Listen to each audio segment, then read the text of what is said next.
All right, welcome everybody to another edition of Millennials Are Killing Capitalism Live.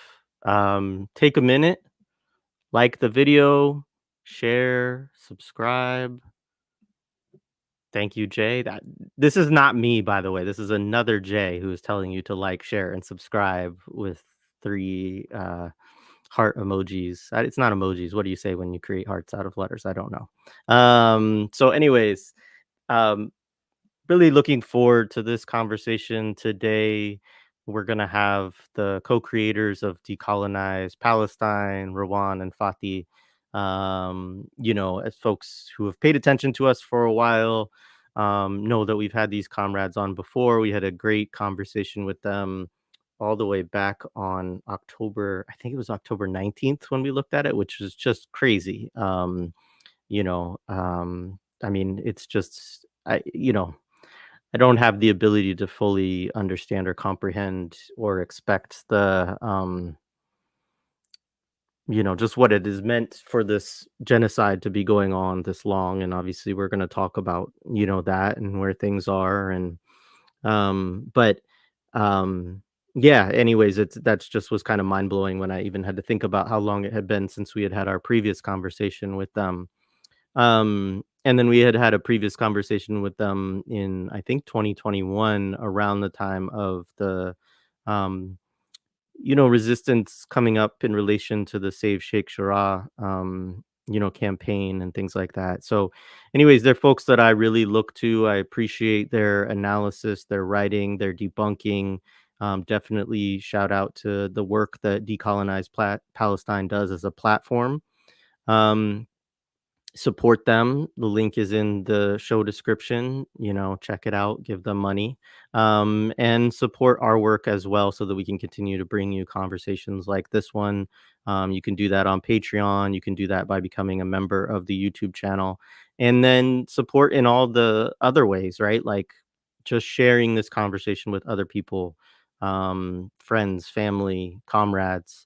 These conversations are important and they help us to understand what's actually going on, beyond the mainstream media psychological warfare that we are subjected to on a kind of daily basis.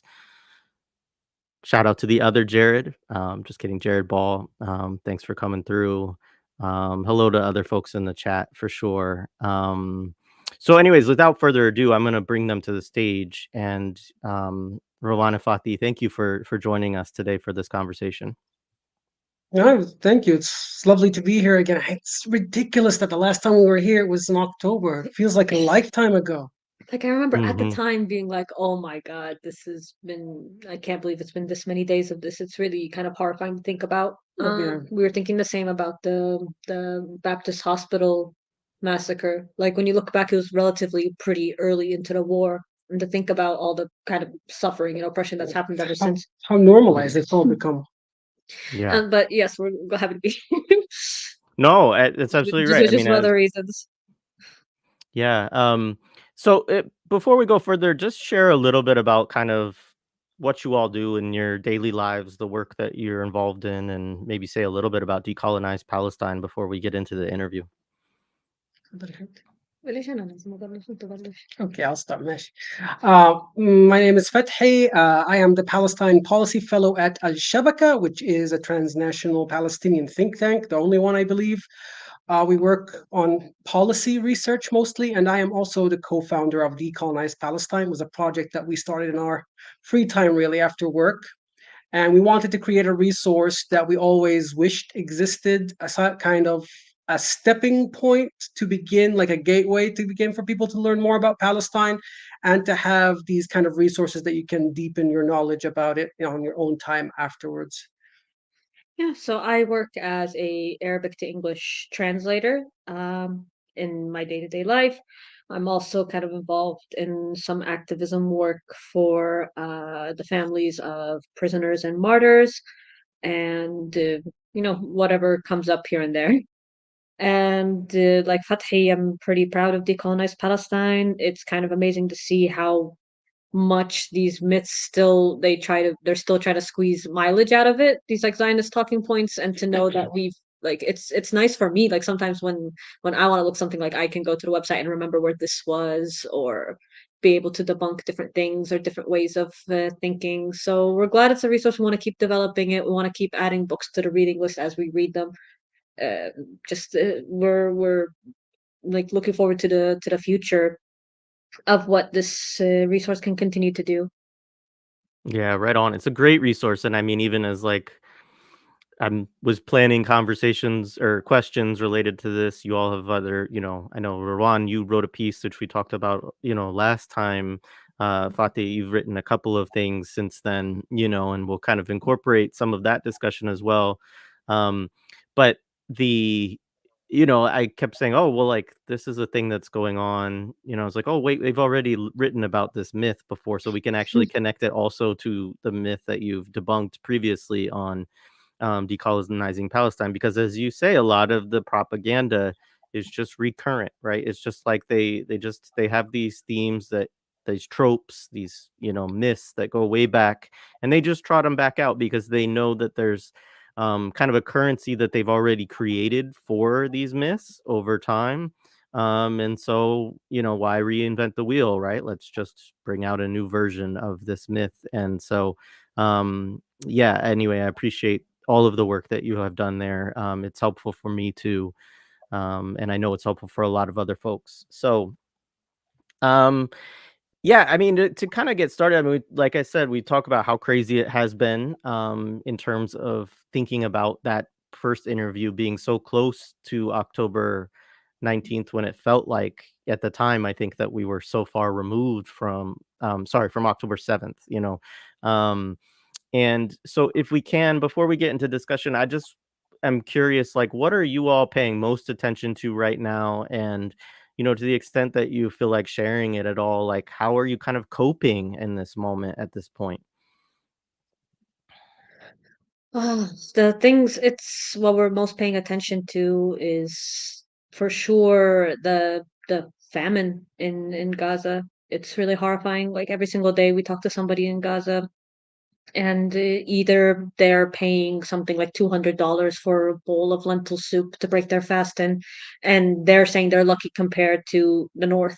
They're saying they're just not eating. I think barely some flour was able to reach certain areas. The Gaza police got involved, and for seems like another flour massacre was prevented. I think that's huge on my mind, especially with Ramadan, with all our minds. That's the priority. That's it's just devastating. Like I can't believe how many children we've seen starve to death. And people with health issues who need specialized food and care. And seeing that be kind of like twisted by Zionists, like you can't say this person with cerebral palsy was starved to death because their parents didn't starve to death with them. Just like really bottom barrel. So I think that's that. In the West Bank, it's been prisoners. It's been a lot of people we know have been basically snatched up in administrative detention, which for those of you who don't know, it means that really a accusation. A charge isn't really needed. It's just 4 months of being put away, and days of without seeing your lawyer in these really horrible conditions. That's kind of what's around us. Yeah, I think really it's the Ramadan, coinciding with Ramadan, is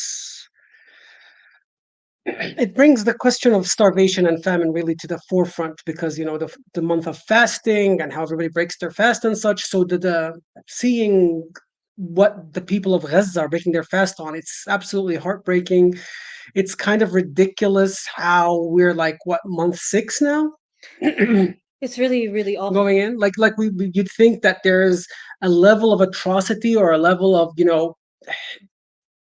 I don't know, the humanization where people would be like, okay, well, this is a red line, but it just, you never get there. Like, I don't know what more could actually happen for people to be, I don't know. Like, I think, I don't think it's just the people. Yeah, yeah, like millions of people in the street couldn't stop the Iraq war in the US, for example. Like, if we're gonna go back to the historical back, but we're not even close to that level of mobilization for this time being, which really speaks to how like everybody's become so demobilized over the last few decades, and how little popular or public opinion seems to matter or influence any kind of policy anywhere in the world, not just in the United States.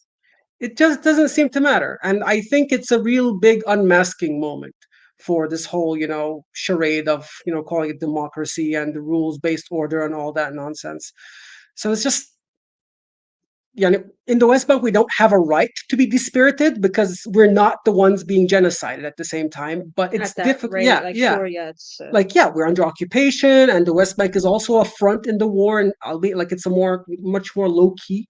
But we don't get like the privilege of being like, oh well, we're demotivated, so we're just going to stop like paying attention, or we're just going to stop doing something. Like we don't have that privilege, and we shouldn't have that privilege. I think there's something to be said. There's a lot of people here who are obviously really anguished. It's not that they don't know what's happening in Gaza and all this, but I think for a lot of people there's that feeling of it's pointless if I go out into the streets. Like what? Like Abbas is gonna go and try to break the blockade if I go out into the street. No, like we don't have that concept of like there's someone representing us to go do this.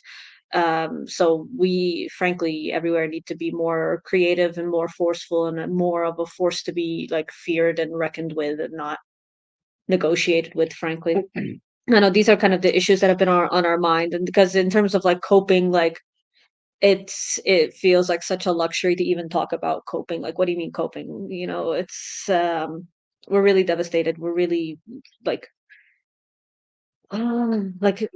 angry and anguished and want this to like want not for hundreds of people to be killed every day. I think something on my mind also is, frankly, I the Ralph Nader kind of prediction about how much what the casualties actually are. I don't know if it'll literally be that level, but absolutely, ever since from for months now, the health sector in Gaza has been saying we're not able to keep count.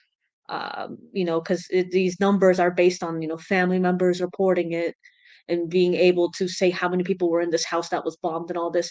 But in the cases of families that were completely gone or in these kind of terrible situations, when some people started going back to the north after evacuating from the north, just all these stories of coming across houses and just finding entire families decomposing in their homes. Yeah. And who was counting them? There was like pretty much no one left in some of these Yeah, areas. the missing underneath the rubble, all these people, and there's just they don't the healthcare system has completely evaporated. So there's nobody left to keep a tally, and it's all conjecture at best. Right, but we have to kind of prepare ourselves for that number to really dramatically jump once there becomes somehow in the future a chance for you know actually counting in these resources and for there to stop being 100 to 200 new like martyrs every single day in Gaza, to say nothing of the thousands that have been what Damir terms or what Damir has been using the phrase of forcibly disappeared, I believe, which is to say that there are multiple, including probably at least who were killed in detention, who these kind of prisoner rights organizations that we have were not able to get their names. We just know that they happened, or you hear these cases of torture, or you hear all these things. It's like Euromed Monitor actually had it like above like 3,300 detainees from Gaza. And it's just terrifying because if you think administrative detention in the West Bank, at least we kind of physically know which prison they're in and what's going on over there. But it's just lights out in Gaza. And also, quite recently, we reached the 13th prisoner who was killed inside occupation prison since October 7th. It's not to say that there weren't prisoners being killed in prison before. There were even for one case that stood out to me, it was kind of around the time of the prisoner exchange. There was one prisoner who was beat to death after asking if there was a truce, and the guards beat him to death afterwards. Yeah. Sorry, we're kind of jumping from thing to thing here, No, but you're this is kind of fine. like all what's swirling. No, but it's important, especially the disappeared people. Like, there's so many people that just nobody knows what happened to them. There was a video just today of a guy saying, my wife and children were arrested along with me, and I've been released for a couple of months now, and I just don't know where they are. There's absolutely zero news about them. And what little gains the prisoner movement made in Palestine over the last 40 or 50 years, Israel has reverted back to a state of emergency prison guidelines. So even those little rights are gone. And in the case of Gaza, it's even worse because there's no due process. It's even worse than administrative detention, like Rawan said. There's absolutely zero due process. People could be arrested, tortured to death, and thrown in a ditch somewhere, and you would never know about it. You would never find out about it.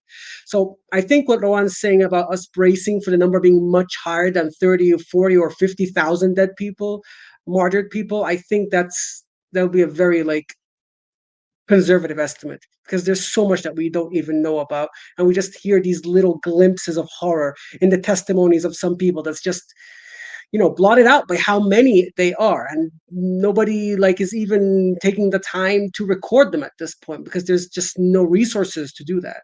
And this is I really need to take this moment to say the Red Cross are being fuckers. The Red Cross are no, it's actually really absurd at this point to just constantly be bowing down to this narrative about the poor Israeli hostages and oh, where are they? Let's get them released. Meanwhile, in return, right, these hostages who are getting food and medicine and who are not being tortured in medieval like conditions, like we're hearing from prisoners who were released, what we're hearing from these prisoners' rights organizations, they're saying it's like we haven't heard of these kinds of torture and interrogation techniques since basically medieval times, like not an exaggeration.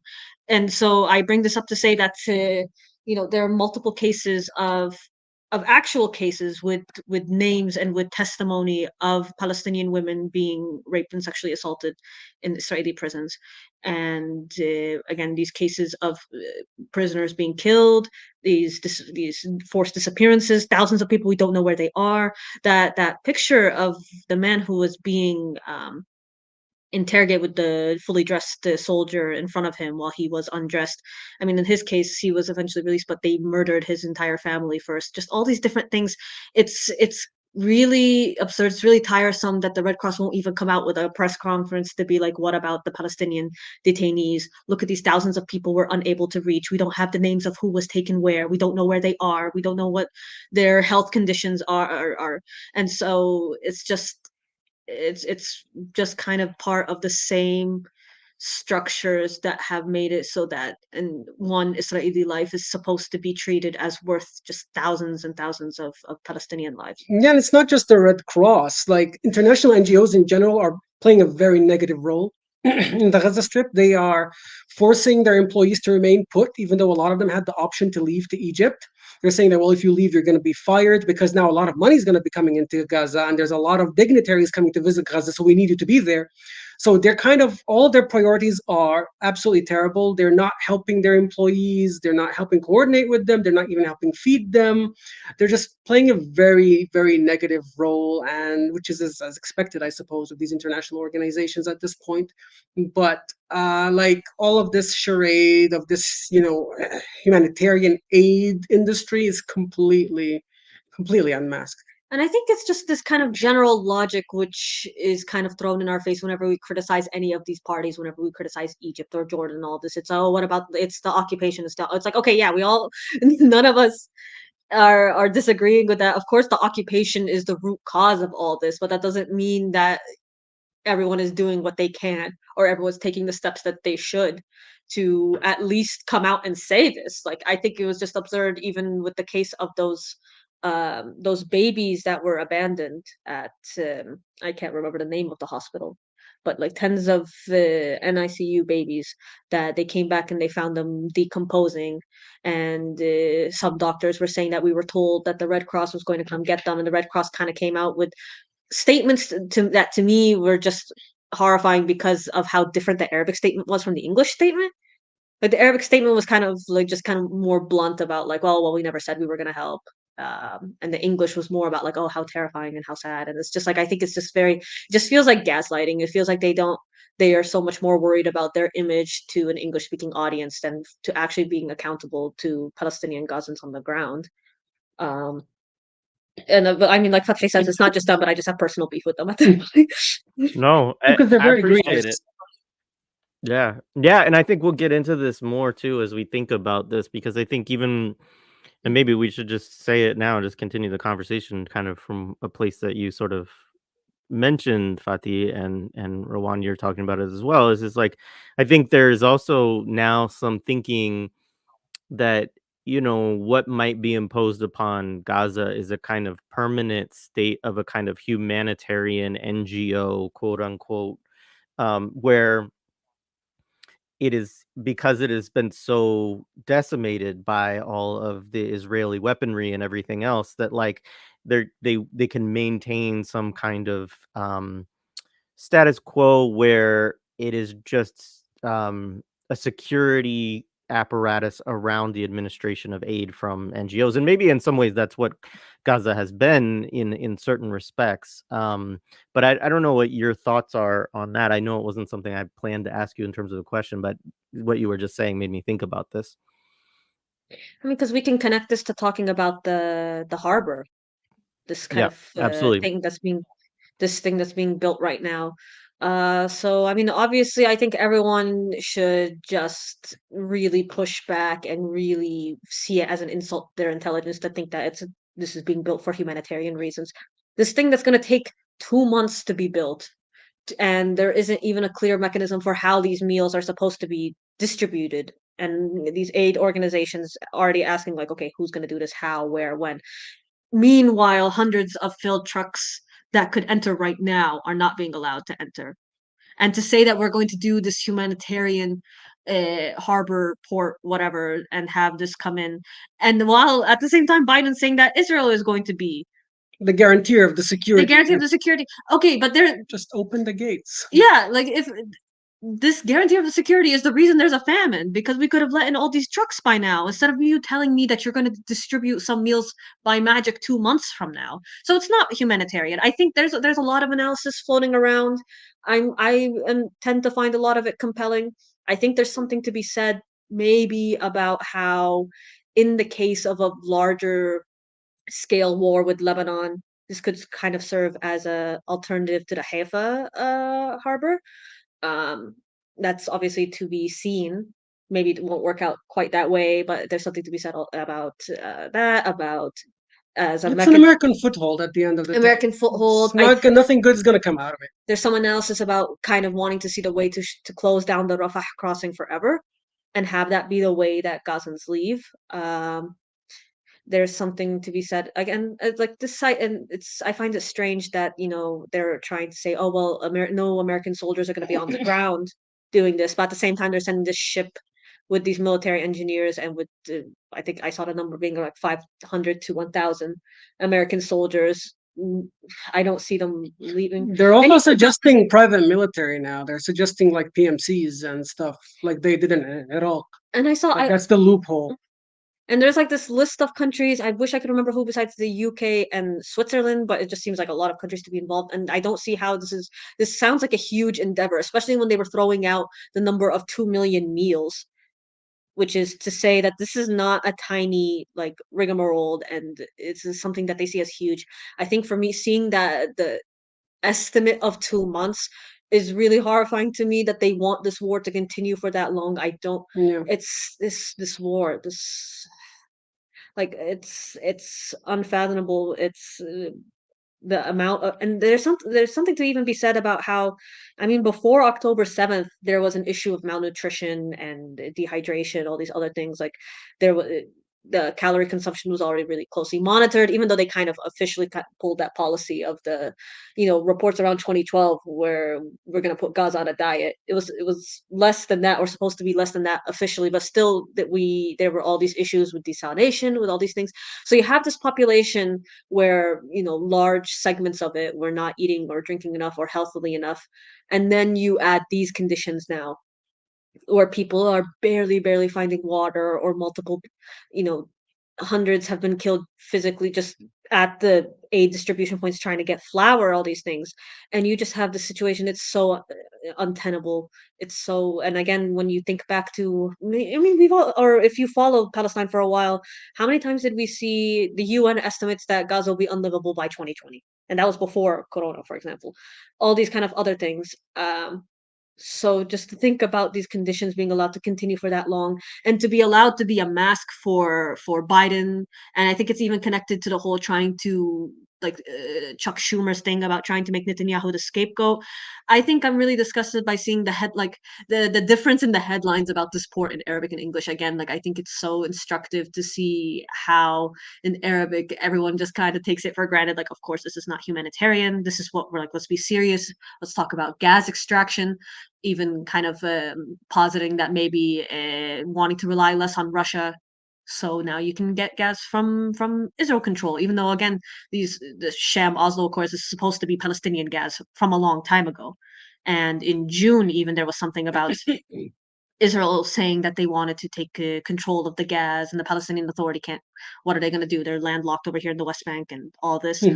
And then you see, a headline in the LA Times that's like, oh, why the U.S. thinks that this will be the way to solve the hunger? Like the U.S. does not think that. The U.S. This is not the U.S.'s priority. Is not to feed Gazans. Like it's kind of absurd to see this man-made famine, to see all these children dying of hunger more than pretty much any other conflict combined, all these children being killed, and to not see it as a deliberate policy, and to not see it like at this point it needs to be understood as US policy. The US's hands are not tied.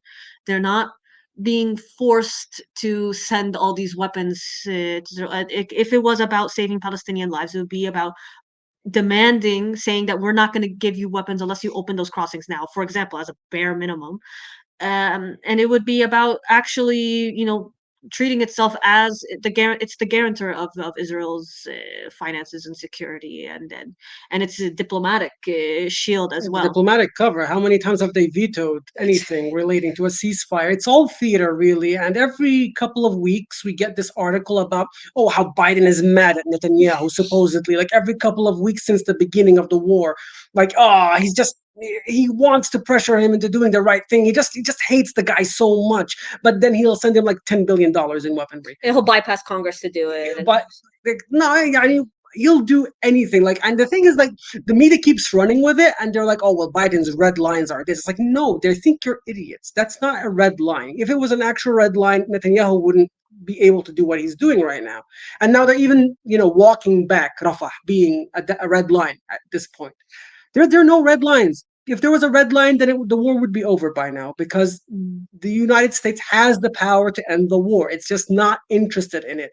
And kind of framing Biden as this, humanitarian who has his hands tied and he just wants everybody to be okay is absolutely nonsensical, because even the leaked White House like memos and stuff, they say that Biden is taking the lead on this, and Biden is an ideological Zionist, and we've known this for decades now. He believes in what's going on right now, and this is all his, and he should own it. At least have the courage to own what you're doing, what you're paying for. But this whole, acting like, oh, he's a poor guy, he just can't, pressure Netanyahu, the wild card, is just infuriating. And it's infuriating that people are actually buying this, because it goes against all evidence, it goes against everything. It's like there's like what, 10 weapon shipments or so or something that has been sent to Israel since then. Like, you're gonna tell me that this was just like out of his hands, that he couldn't do anything about any of that? It's also been horrifying to see these kind of, first of all, the airdrops theater ridiculousness. You have this plane that is less than one of the hundreds of trucks that are at the crossing. These airdrops that have killed 5 people at this point. It's kind of disgusting to me to see.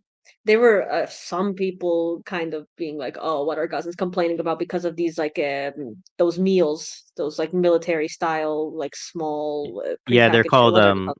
we call them MRE. MREs. Yeah, yeah. I don't know what Yeah, it stands for, but it's basically like yeah, dehydrated food or something like that you can add water to, and it turns into something, and military people eat it. Yeah.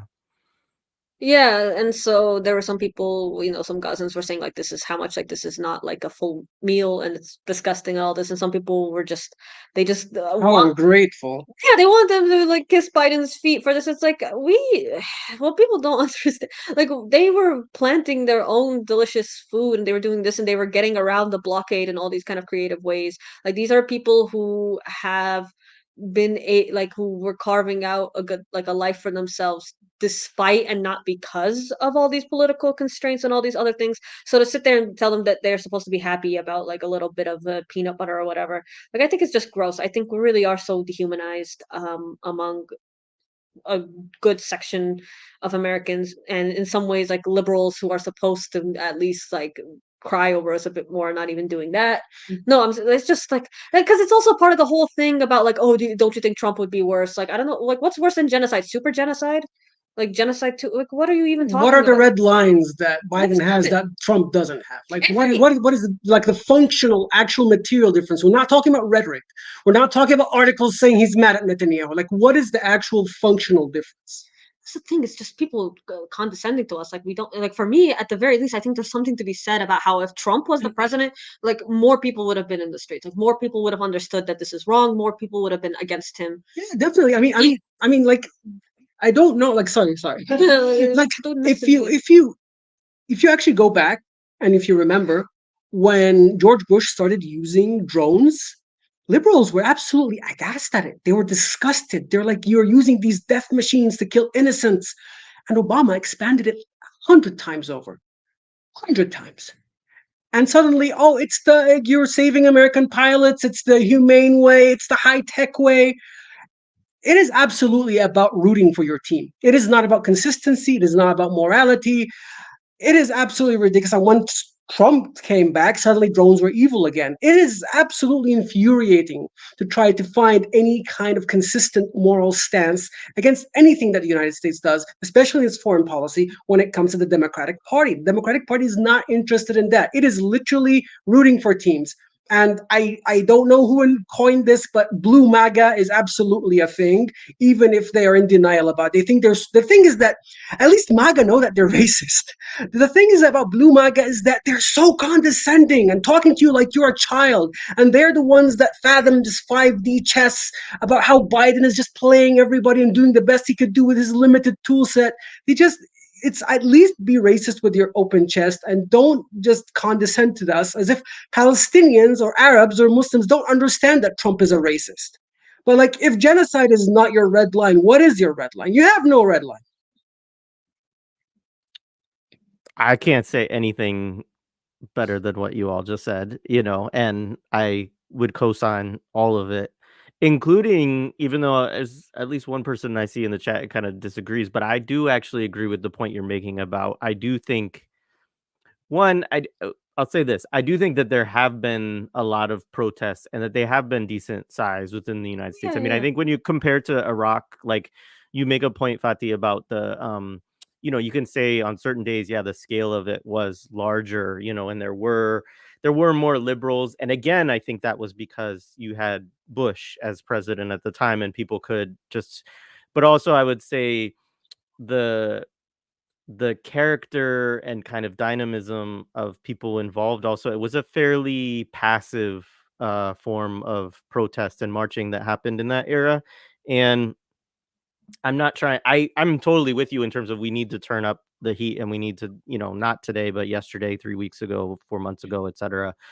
But I want to co-sign that I do think that there would be many, many more people involved and many more liberals that would be out in droves against this thing if it was Trump. Absolutely. I mean, we saw how large some of the protests and I mean, you look at George Floyd, right? Or the, protests in like it was much bigger. Now there are other factors there like COVID and people had some money and a lot of people were not working at that time, etc. Um, but I generally am with you on that. I actually think that it is, for a lot of people, if we think about it this way, that your average conservative, right, is not going to show up and protest much of anything except maybe abortion or something like that. But, they just don't, mobilize in that way. And so they're not going to join in and also they're all Zionists anyway. So it's not like you're going to get much out of them anyways in terms of support for Palestinians. Liberals, however, are motivated by, I think, a much simpler kind of thing of like, is our person in charge or not? Like, and so anyways, I agree with your point. I don't know, all of what it means in terms of, I can't predict or, imagine an alternative present, right? But like, I don't necessarily think for Palestinians that there's any reason why you all should be fearing a Trump presidency as something that is qualitatively worse for the Palestinian people in any way, um, and that's just my thoughts on that for whatever it's worth. I'm sure Um, there's like I'm not saying that there's absolutely no difference between Republicans and Democrats. I don't want that to be my message, obviously. But if we're talking about Palestine historically, when it comes to Israel, let's say in the last 20 years, let's not go back to history because historically, actually, like in 67, there was American pressure on Israel for once in its lifetime to stop one or two of its wars, and before 67 as well. But like between George Bush, Trump, and Obama, there's been very little actual pressure on Israel. Like other than Obama refusing to veto something in the United Nations, like what actual real pressure has there been on Israel? Obama then went to sign the biggest in history military aid package to Israel. So, like, if we're going to use only Palestine as a yardstick, Israel does what it wants, regardless of who's in office. And maybe the rhetoric changes a bit about it. But actual policy, there is very, very little functional difference, and unfortunately. Two things. yeah. One, I think it's very funny that no matter how much support the Israelis get, they somehow always end up complaining and making and saying that either it's not enough or America is involved in our internal affairs, just kind of deluded about like their Mm, capabilities. Like if America cut you off tomorrow, like let's see how long you last. Um Militarily and otherwise. That's one thing. Or even just the, oh, we remember that about Obama. I remember them being mm. furious at Obama, and Because he not didn't veto them. That's literally it. that kind of thing, and they just made a bigger deal about it than the fact that he sent them pretty much this huge Christmas present, or sorry, whatever, not Christmas, I guess. It was like what 100 billion or something like that, something Right, but I ridiculous. mean, and also recently, was it who was it? Was it Smotrich who said that Biden is an anti-Semite? I forgot for what, but it was just like wow, like and obviously to them they don't mean anti-Semite, and In an actual right, they anti-Semitic just mean term. like anti-Israel. But it's just that's amusing to me. The other thing is I definitely don't kind of going back to the amount of protests. Like it's not that we see the amount of protests. We see things like uh going to these highways and these stations. I think this seeing people take these banners that say like no life is going on as normal when Gaza is happening, like I think they find that very normal because I think I don't know, for people in Gaza they obviously feel like what's happening in the outside world is not nearly matching the urgency of their struggle for survival on a daily basis. um and that's completely valid and understandable. There's a lot of frustration and anger and hurt there, and so it's easy for us to feel like it's not enough, and it's not like anything short of stopping the war is of course not enough, but it's not to say that we think nobody at all cares or nobody's trying or nobody's taking to the streets or nobody's doing all these different things. No, because we see these actions, we see Yeah, the disruptions of every single democratic function, like that's significant. And by the way, when we talk about this, we're not talking about the United States in general, we're talking about everywhere. I mean, even in the West Bank here, yeah. the movement in the West Bank has not been rising to the occasion, and we're the first people to criticize ourselves. So I don't want people to think that we're just focusing on the United States or that we're saying that Americans aren't doing enough, because the whole world really isn't doing enough in our view and in the view of the people of Gaza as well, For us it's also Yeah, just I feel like the bravest people are getting either straight up assassinated or imprisoned or disappeared. Yeah. or yeah, disappeared. yeah, and I want to underscore. I agree with you, right? I don't. There's not enough going on in the United States. There's not enough going on, all over to meet the urgency of the moment. So I just want to underscore that I'm totally with you on that point. Um, so let's take a minute. So I'm going to pivot to one of your points, and then we'll probably take a quick break after this, but we'll continue on after that. So one of the things we wanted to talk about is the West Bank, which you just kind of brought up, Fatih. You wrote a piece in The Nation that's called "The West Bank is the Unseen Second Front of Israel's War on Gaza." That piece is in the show notes. You also have a piece at Al Shabaka, which I believe is your workplace, and I'll link that as well. I forgot to put it in the show notes, but I'll put it in the chat in a minute. And when you wrote the piece in The Nation, I think you wrote it in like early November towards mid-November, and there was something like 165 Palestinians who had been killed in the West Bank at that time. Figures, I don't know how accurate all the figures are. I think the most recent one I saw was closer to 400 or maybe even above 400. Yeah, A little bit a Um, above, little yeah. bit above 400. yeah, but you also raise the issue of compartmentalization as well in that essay. It's something that Mohammed Al-Kurd kind of referenced in a recent piece of his as well. So, just to give folks a quick idea of that, although I know you'll talk about it in more detail, Palestinians, because of the way that you all have been, separated, segregated from each other as a people, um, that, you all have different experiences and realities, and it can be challenging sometimes for people in different locations, but also for the diaspora as well, like, because of these sort of compartmentalization. So maybe you could talk a little bit about some of those issues that you're highlighting in those pieces, and as much as you want, kind of think about them as they continue to be an issue as we're here in March 17th as we're having this conversation now. Yeah, the situation in the West Bank is kind of dire in that way. I think the question of compartmentalization is something that's been so ingrained in everybody looking at Palestine, and even among Palestinians ourselves, yani, that there's almost like it's a natural differentiation between Palestinians in the West Bank, in the Gaza Strip, within 48, within Jerusalem, and of course within the diaspora. And if we actually look at the numbers, the majority of Palestinians are in the diaspora. Like that's actually like literally most of the Palestinians were kicked out in 48 and in 67. So what happened through like the PLO and the Palestinian Authority afterwards is that it started just speaking for Palestinians inside historic Palestine, which is West Bank, Gaza Strip, and East Jerusalem. Uh, that's their designation. Obviously, we disagree with it. And it kind of ignores all Palestinians outside of Palestine and ignores Palestinians inside the Green Line or inside Palestine 48 because they're technically Israeli citizens. So this kind of segmentation, geographic, was kind of reinforced after decades upon decades of this kind of segmentation, kind of reinforced almost like a different cultural segmentation because each one of these regions has its own context. For example, when it comes to Gaza, how their experiences with the occupation are very different than the experiences of a Palestinian within 48 or of a Palestinian in the West Bank. They witnessed the occupation more through long range bombardment, through siege, through starvation and hunger. In the West Bank, there's a physical, military force on the actual ground that is policing you.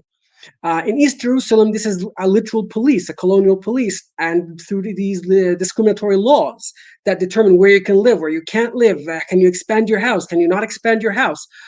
So every region has its own context, has its own way to deal with the occupation. So over the years, it's almost like these people have started seeing themselves as almost separate, and they really banked on this, especially after 67 and kind of segregating the West Bank from the Gaza Strip even more than it was before.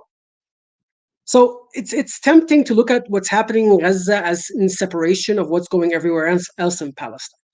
In the West Bank, we have settlers who are using what's happening in Gaza, that the attention is relatively diverted, to kind of just expand their settlements. They've been armed. They have more than 100,000 rifles that were given out by the Israeli government and their new, ministers like Smotrich and Ben Gvir. They're just going out. They're taking over all the territory that they want with not anybody stopping them. Obviously, the Israeli army does not care, and that's not their job to care. Their job is to actually, secure these settlements. There's over 1,000 Palestinians that have been kicked out of their communities. Like they have been ethnically cleansed for good in the West Bank.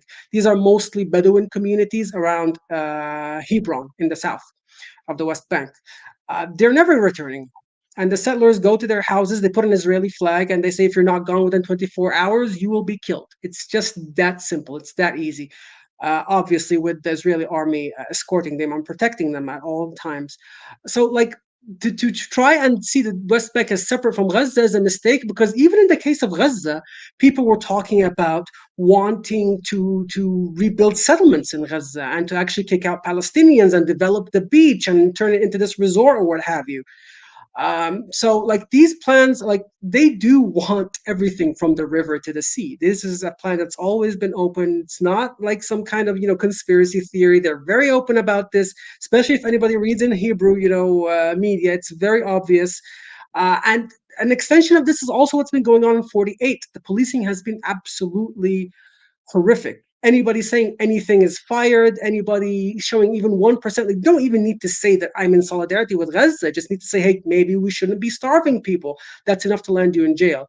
And a lot of the people who actually were active during 2021 with the Unity of the Fields intifada, they are going to jail. They gave them very heavy handed sentencing because the idea of Palestinians in all areas of Palestine, West Bank, Gaza, Jerusalem, 48, all having an intifada together and uniting, that is absolutely terrifying because they cannot contain that kind of popular unrest and popular intifada. So they have been very heavy handed in every single area of where Palestinians are. Uh, the West Bank, now usually there are two kind of styles of how things work in the West Bank. You have the army, which tries to use its own little bureaucracy about this is a military closed area. It takes the court a month to give these documents, and then you have to evict the people slowly. This is the army's way of doing things. The settlers don't like that. They just want to go to a place, kick out its people, and just take it over. Build an outpost there that they say is technically illegal, but it's protected by Israel anyway. Um, so what we see is more of the latter now than it was the previous. Like they're both united in their goal of wanting to colonize the rest of the West Bank. It's just that the army tries to do it in a more methodical manner, in a more bureaucratic manner, to say, hey, this is all legal. It's according to the laws, according to the courts. This is what separates also liberal Zionism from right-wing Zionists. Like as long as the occupation is legal according to Israeli rights, they don't care what's happening to Palestinians uh, with their military court systems. So this is just the kind of the escalation in the speed and efficiency of taking over lands of Palestinians. And now a simple journey that could take you 20 minutes now takes you an hour because there's always settlers on the road. There's more checkpoints. There are new checkpoints that were created because Israelis don't want to see Palestinians going to work in the morning. Like they closed down, Ramallah's closed down until 9 a.m. because settlers on the road outside of Ramallah don't want to see Palestinians. It's that simple. So everything is delayed, everything is slow, and this also adds to the terrible economic, cost of everything that's going on. Palestinians simply can't afford to go to work because it's double the trip, it's double the cost, it's double everything. Uh, no imports, no exports. Everything is being really locked down in the West Bank, and it really shows how fake life is in the West Bank under the occupation. Like you wanted to have this economy, you want to have these like glass buildings. Like this is supposed to be the counterpart to Gaza. Like if you cooperate with us, we'll give you some economic boons. You'll be able to export. You'll be able to import. But as soon as anything happens, everything is snatched away. It's closed down. And it really shows how fake everything is in the West Bank.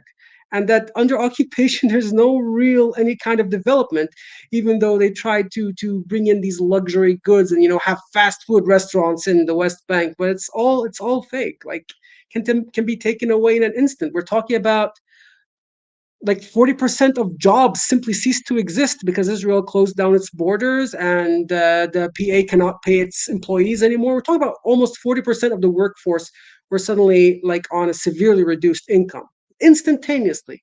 That's not anything a real society can tolerate or handle. Mm. I just want to add real quick about the Unity of the Fields uprising, just because I was reading a little bit today. This actually, the report kind of came out, I think probably May or June of last year from Adala, like kind of doing a follow up with what happened with all these people that got arrested from the 48 areas, and they were doing the thing of obviously pointing out that um, there were Palestinians who were straight up shot and killed by police or by Jewish Israelis, and that's obviously fine. But you're getting 8 to 10 year sentences for the accusation of Molotov cocktails or all these other things, and so you still have these families who are dealing with these like long prison sentences. Frankly, the Arab parties, well, oh, whatever, two of them in the Knesset, they're kind of abandoning them because it's just become, I think, like anathema. But it was something to be said about what a huge moment that was for us in terms of really feeling that all Palestinians were kind of, despite the differences on the ground of how the occupation manifests to us. Because as Fatah is saying, is like, okay, I as Rawan see a Palestinian in Gaza as much a part of like my people and part of me as someone, but my feelings don't trump the fact that at the end of the day, my experience of occupation is so different. Like I've never been under the rubble. Never had my home be demolished. Okay, you could say some Palestinians in the West Bank have. You look to Jenin and there are people who've had their homes demolished. But you know what I mean? It's the kind of The collective, scale of it. the scale, and also the kind of knowledge that's built out of that, like about what do you do when there's rubble around you, and how do you try to survive, and how do you do all these things. Like there's something, the point is that it's all just how the collective knowledge that you then have about how to survive is just different, and this can separate us. And I think what Muhammad al-Kurds, I think, point in his article is also that in a way we have let that like kind of temper our feelings of moral obligation, and we've allowed ourselves, and some of us, of course not all of us, but some of us have allowed ourselves to be separated because it's not literally happening in Ramallah where we're being bombed and airstrike, that we are thus going on with our lives as normal, and this is obviously unacceptable. And I think his kind of point about like Gaza has the right to forsake us, like if we don't change that, then absolutely, like what can you even say in the face of what they're dealing with. um yeah, it's kind of bleak, and I guess there is this sense of like it's become, as a matter of policy, trying to get us to believe that we could even conceive of having a happy, normal life while there's still occupation and colonialism. And we can't, like, it doesn't matter how many malls you build. Like, if it's the case where in so-called Area A, you can come and arrest me at any time, or you can do all this, and you can, or even just, I don't know how many people saw the clip of an Haitian refugee camp near Beit Lahem.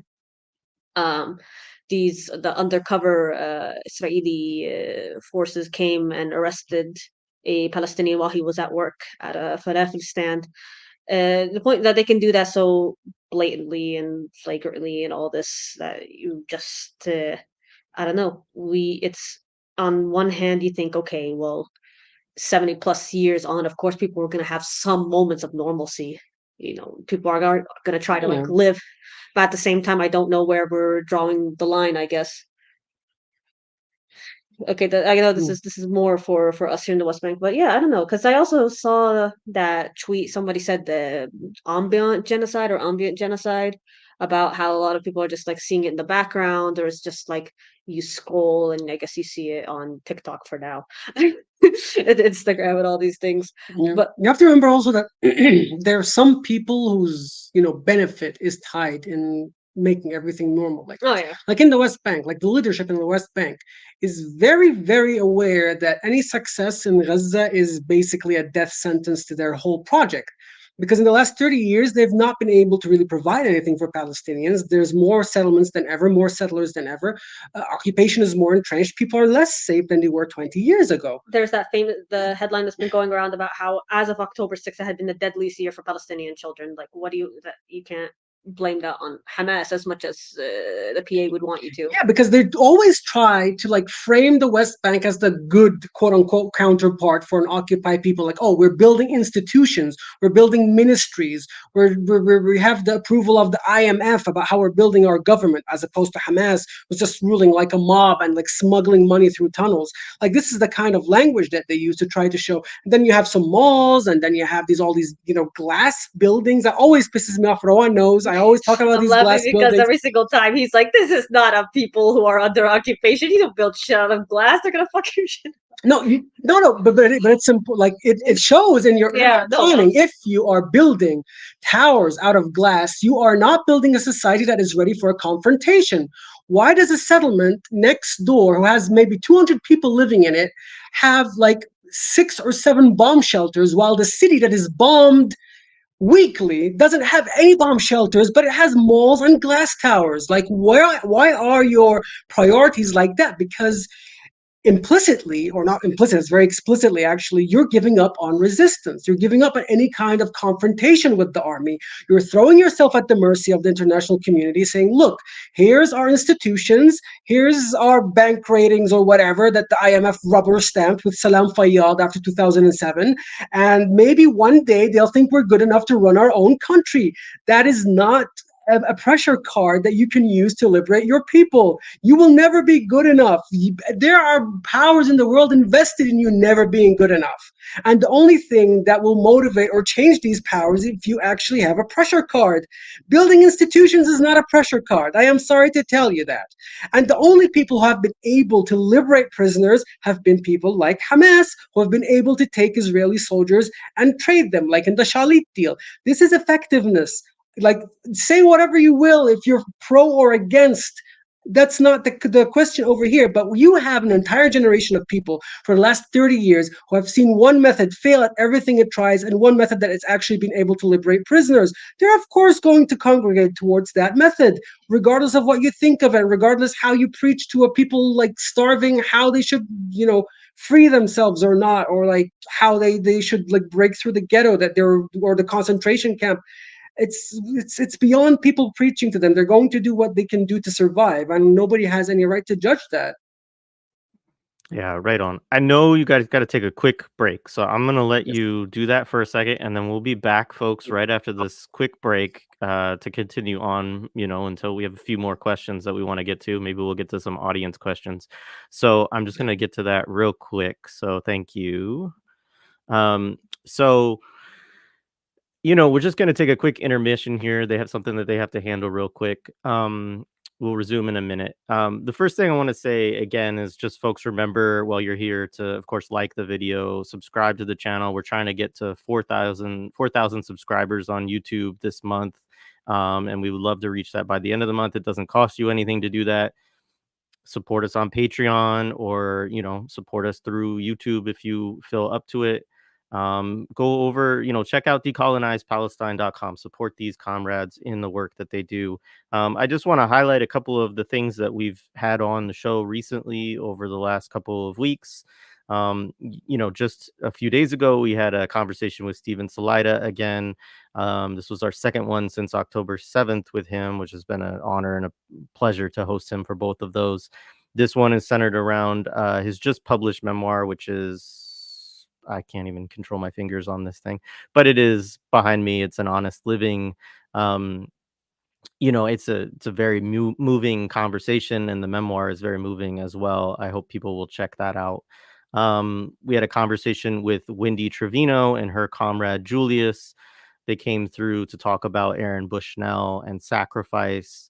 Another great conversation. Laura Shihai, came back on. We're doing these ongoing questions really around mental health, around Palestine, resistance, decolonial psychoanalysis. It's helpful therapy for me, definitely. And I know that a lot of the people who have listened in have kind of echoed that. So, we definitely, very much appreciate those. And we're going to continue to do those as well. Matteo Capazzo came through and talked about his excellent work on Libya. I just want to shout out Matteo. Today, he put out a conversation with Ali Qadri. He's kind of, I think, bottom lining this course that Middle East Critique has put on. I'm putting a link to that in the chat.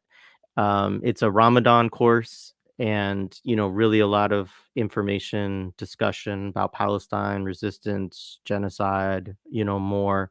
A number of folks who have contributed to our podcast in the past, and hopefully in the future, are a part of that effort. So just underscore that that's a good thing that's not millennials related, but that I also think would be a good use of people's time and energy and watching hours. And then Hanif Abdurraqib, who, I don't know, I can't say enough good things about Hanif. I really just appreciate him so much as a person, as a writer, a poet, cultural critic. We talked about his most recent book, which is just coming out this month, which is ostensibly kind of a book about basketball in Ohio. Um, a good bit of it does touch on LeBron James and all of that, but it's about so much more than that. I mean, talks about his own experiences with homelessness and incarceration and with his father and his family. And I can't say enough good things about that book. It's excellent. So, anyways, again, subscribe to the channel. Tomorrow, we do have a conversation with Celeste Winston to talk about her book, How to Lose the Hounds, Maroon Geographies, and a World Beyond Policing. So I look forward to that. I really have That's another book I enjoyed reading. It gets into um histories in Montgomery County, Maryland, which I think Jared Ball, if he's in the chat, will let me know, but I think that might be the area that he lives in or around, but maybe not. But anyways, there's histories of kind of coming out of the Underground Railroad, maroon communities developing their own forms of self-defense, of communal life, of um, social reproduction, meeting their own basic needs, and doing so largely without police involvement. So it's a kind of interesting discussion about that history, and using that history as a kind of theoretical jumping off point to think about um, really interesting questions around underdevelopment and capital and policing, and kind of a material basis of maybe organizing or thinking about abolition. um there's some interesting thought there, so we'll get into that. um I'll pull up some of the comments that we've had so far. First of all, shout out to Rouse Pasta Sauce again. Met this comrade, I guess, a week ago or so at my day job, and so it was nice to meet you. Um, yeah, we started the conversation talking about Ralph Nader's estimate, or Fathi and Rawan were talking about this. I guess the estimate was around 200,000 dead. Obviously we won't know, real figures, I imagine, for many months. And after that, it's obviously way too late to do anything about it. But I think just a reminder of the scale of the devastation. And this is something that Susan Abuhawa also talked about. She had a recent interview on Democracy Now! That I thought was very good. She was recently in Gaza, and, just was like, look, you have no way through social media and through the horrible coverage that's going on in the mainstream of having any sense of the scale of this genocide. It's just not something that you can even really understand through those means, through what we have access to. And so anyways, I mean, these are bleak and stark reminders of how important it is for us to continue to figure out ways that we can struggle to continue to turn up the heat. I do think, and maybe we'll get to this in a minute, that um, there are some cracks, I guess I would just put it that way, showing in the liberal Zionists, edifice, the imperialist edifice around this. But I don't think that we should take those in any way as saying, "Oh, let's pat ourselves on the back. We won. We're in good shape." We should take it as a reason that we need to continue to turn up the heat on all the politicians, but also all the material components of supporting this war. And so, um, our guests are back. I'm going to bring them back to the stage. Thank you, thank you. Welcome back. Thank you. Thank you. Sorry for that. No, no, no, not at all. So let's talk about ceasefire a little bit. So Mm. ceasefire, has been a key demand. It's a demand, obviously, that the resistance lifted up from very early on. Also, so it doesn't just emanate from Western leftists or things like that. But it is also a kind of I kind of describe it as a terrain of like narrative war and struggle. I mean, a ceasefire is just a word, right? And it's this kind of empty signifier, which could mean something that could be fairly meaningful. And it, certainly at any given the type of destruction that we're under now, right now, I think anything that allows as much aid to get into the region and stops, as much violence as possible from, Israel to Palestinians in Gaza is very welcome. Um, and so, and not just welcome, but absolutely urgently needed. Um, but it is this interesting thing where we've seen now that, you have Kamala Harris going to the Edmund Pettus Bridge and saying we need a ceasefire for 6 weeks, and then and you kind of see now Biden and Kamala, and this is related, I think, to this thing you brought up earlier of kind of how they're trying to position themselves, how they're kind of trying to present themselves narratively to make themselves seem like, to some people, hopefully enough people from their perspective, that they can win re-election. I think, that we're the humanitarians here. We're the people who are trying to end this war. We're the people who are trying to get aid in, being very creative and trying to figure out how to get aid in. And it is Netanyahu that's a little bit too out there, and we need to change this up a little bit. Again, it's related to what we talked about a little bit with Schumer's comments, which are interesting in some respects because he's a stark Zionist, right? Like, he's a devout one, just like Biden is. I mean, Biden's received more money from pro-Israel sources than like any other politician in the United States. Um, and so I just say that to say, let's talk a little bit about ceasefire and about kind of that struggle around it, and kind of how you all are thinking about that. Yeah. So the one thing is that I wish we would differentiate between a ceasefire and a truce more. Like, it feels like, we talk of like a ceasefire more permanent, like more long lasting. A truce is something similar to what we saw when they did the prisoner exchange, and they exchanged some of their hostages for ours. That's one thing. So just the whole Kamala's very carefully timed for 6 weeks. Part of this is just kind of absurd because I want to understand what the hell is in it for Hamas to give up all the hostages and to get more, like, to get bombed after they're done. Like, there's just so much audacity in that. Like, it's so much of how we are dealt with is there where, like, Palestinians are not treated like rational political actors who have, goals and things that they need to do and things that we need to prove to our people, that Hamas specifically need to prove to Palestinians in Gaza. You can't just for what? In exchange for what? So I think for us, it's that we of course want uh, an end to this like ongoing fighting as soon as humanly possible. We want to see an end to the shootings and the deaths, and we want to see people be able to go back to their houses when they can, and what's left of their houses. God help us. There's a lot of challenges ahead, even when there is an end to this war at some point. So of course we want that, but so much of it is I just the thought of all these martyrs and the suffering and all the orphans and all the people who've lost limbs and who have, had these limbs removed without anesthesia and all the miscarriages. I'm just like all these layers and layers of suffering. The concept of that and going back to the blockade but worse, or going back to, these things but worse is I think really horrifying. I hope we could rally around that more. Of course, a ceasefire should be a demand. It should be a really central demand right now. It's the emergency. You can do that while I think also connecting it to the larger questions of occupation, and that we needs to, like, anything less just feels like such a mockery of the sacrifice that has been put forth at this point.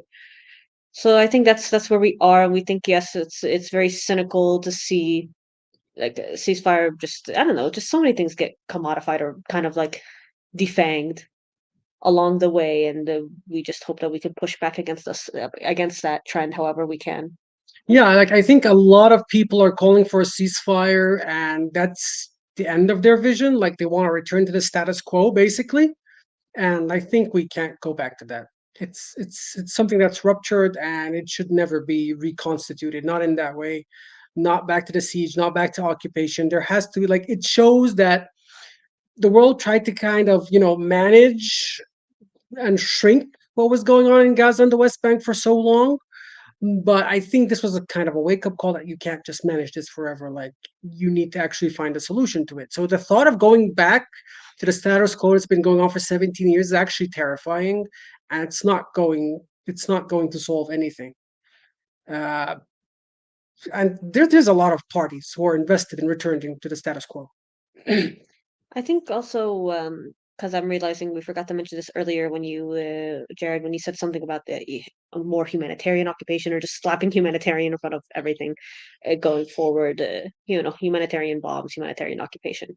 But specifically, there were, I think, more or people should kind of be cognizant of the fact that there were attempts to try to get certain families to be like clan-based rule over Gaza, and there were words that most of these families, if not all, rejected to kind of take on that role.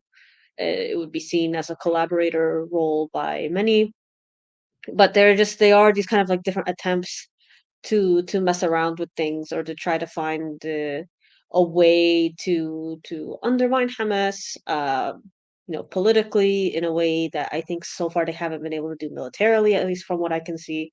The fact that they're still fighting, the fact that there's only, I don't know, I saw this map about which areas actually have like full IOF control in Gaza, and I don't think it's what they were hoping for at the beginning of this, which is why they keep pushing more time, more time. So this is all to say that I don't know, there's a lot of really nasty political projects underway, and we can't say for sure what they're going to look like when the dust settles. But I don't know, the fight is just so far from over. And again, we push for a ceasefire. We're not like above saying ceasefire. It's more just that I don't know. It's just what we're about to see is going to be pretty dark. Like even after the end of the war. And those when you see things like those, the figures like over 70% of homes have been destroyed to start, and all these other conditions. Just they were like Gaza was still technically rebuilding from 2021, and so you think about and that damage was quite like a much smaller scale than what we've seen now. So you think about that, and you kind of uh, prepare for that in terms of political awareness Yeah. and so forth. Yeah, we can't go back to those mechanisms. The same mechanism, the rebuilding, the reconstruction of Gaza Oh, that everybody makes money off of, and then nothing gets actually done. Nothing gets actually built. But the cement companies make a buck. We can't go back to that. Like, the status quo has to fundamentally change. We can't just call for a ceasefire because we want to go back to how things were. Ceasefire has to be a gateway towards actual political change. One moment. Yeah. Um. All right. Cool. You Sorry, good? I was an alarm that went off. Um, Okay. so and the like I said, there are a lot of people invested in the status quo, and this isn't just about Gaza. Also, like, when you see a lot of the coverage of the democracy movement in Israel, there was also a movement for maintaining the status quo, of keeping Israel respectable, quote unquote, internationally, of keep maintaining the liberal facade, the humanitarian facade of Israel that the liberal Zionists have nurtured for decades, that the right is undoing in like years. It's that kind of also similar logic, that they want to return to a respectable world. Like, they don't care what happens to the people of Gaza, but they just want like a government to take care of everything, and international organizations or an international policing force to come in and take care of everything. They don't care if the people of Gaza are actually free or not. They just want to make the siege and the occupation respectable, again, quote unquote, respectable in what they view it, as long as it's according to the rule of law of the occupying power, which is obviously very dehumanizing and very unjust for Palestinians. Yeah. Agree. Much appreciated. So let's shift a little bit. I mean, this is a different kind of question, and I don't know, how you all feel about all of this at this time, but what would you say have been the most inspiring? And I know it's a very difficult, bleak, canvas to talk about inspiration, but ways that you've seen people resist it. I mean, it could be local resistance, it could be, in Gaza or in Yemen or other parts of the world. It could be small things or more militant or militaristic things, but I think it's just important to continue to highlight ways that people have been fighting back in different contexts, in ways that are, meaningful. Yeah, for obviously for us, seeing the military media videos from the start of the war until now, seeing these forces who are fighting with so much this kind of asymmetrical warfare of having way less resources, but the fact that they've managed to carve out for themselves this like resistance infrastructure and been able to continue fighting is of course inspiring to us, and you think of how much they've sacrificed, them and their families. For example, one of the prisoners that I mentioned, who was killed in occupation prisons not very long ago, he had also been someone who had been involved in the resistance, who had gone from the Naqab to Gaza to fight, basically. So you see that, and you think of that sacrifice, and you obviously feel the weight of it and the scale of it, and you try to do what you can and under that. I mean, also Yemen, of course, seeing that they want to expand now after being told that, I don't know, it's just the kind of mocking that was happening of them, like, oh, Yemen's about to find out why America doesn't have free healthcare, and seeing that no, they still have all these capabilities and they've continued on, and it's this very clear message of like, you stop the genocide, we'll stop messing with these ships. Like, it's very simple. But that doesn't stop the 100 articles being surprised that Yemen hit another ship. Like, yeah, you tried this 20 times before. It all ended the same way. They're very serious about saying that there's a blockade until the war ends. And then they're like, oh, why would Yemen target this British ship? Like, they're all so surprised every single time. And every single time they're surprised that they have the capabilities to sink a ship or to at least severely disable it. It's just this infantilization, this kind of, thinking about them like, what is Yemen gonna do to the mighty US that couldn't even muster a fleet of all these countries, couldn't even muster enough ammunition to send to Ukraine or Israel? Like, I just don't understand how everybody Yeah, it's keeps stretching them thin. underestimating Yemen. I don't understand why. There's nothing to indicate that they are to be messed with. Like, they have survived one of the most disgusting genocidal wars in the last 100 years against them, and they came out stronger and on top, but everybody wants to treat them like they're just like some random militant group, and not like they're actually the de facto government of Yemen with ballistic capabilities. So obviously that that's what I'm saying. It's just, I don't know. You see these videos of Yemenis as there's like airstrikes going on in the back, and they're like, "Well, this is nothing compared to Gaza." And you see them all taking to the streets and showing all this, and you're obviously really touched by them. Like, you just feel very much. This is also people that have been demonized and underestimated and told that they're being irrational, because rationality is accepting your submission, basically. Um, and you see that, I mean, of course, Hezbollah as well, and all those sacrifices. And for the smaller scale, it's these protests that are directly against weapons manufacturers, of kind of direct action, of just seeing more that there are like a lot of people who I think are kind of following the same line of thinking of I don't know, when I think of Rachel Corrie and Aaron Bushnell, for example, I think it's fascinating that their rhetoric was so similar in terms of the use of the word extreme. Like Rachel Corrie said, I think we should all stop everything to make this stop. And she said this obviously, years and years ago, before she was killed by that bulldozer, when she said, I don't think it's an extreme thing to do anymore, to do everything to make this stop. And Aaron Bushnell, when he had that similar rhetoric of it's not extreme at all, like in terms of, his comparison of like, okay, I'm about to do this kind of like really painful, very final form of protest, but it's nothing compared to the scale of suffering by the Palestinians at the hands of their colonizers. I think that has really reverberated here. Like, it's fascinating to see people think that he's going to be forgotten anytime soon, because I can say for a fact that no one in Palestine will anytime soon. And it's not just because of things like the renaming of the street in his name in Jericho, but it's just, I don't know. I just have, there are so many people, because I spent most of my life in the US. There's so many people came to me like, I just never thought that an American would do that. Like, I never thought an American would set themselves on fire because of Palestine, like, especially like a soldier and all this. Like, I think it was very striking to people. And definitely it's I don't know, it's just someone who like was very principled, and and saw this as serious as it is, and was then that was their word, like going along with their beliefs and their principles. So it's those kind of things. I don't know if there's something else I'm forgetting in terms of.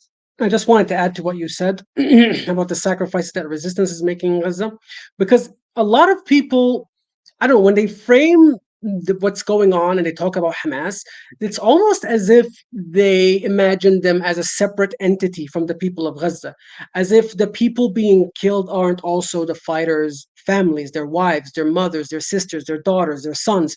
These things are not like they're not all like in the tunnels underground hiding like safe while the people of Gaza are, these are the people of Gaza. These are the people of Gaza who are actually resisting.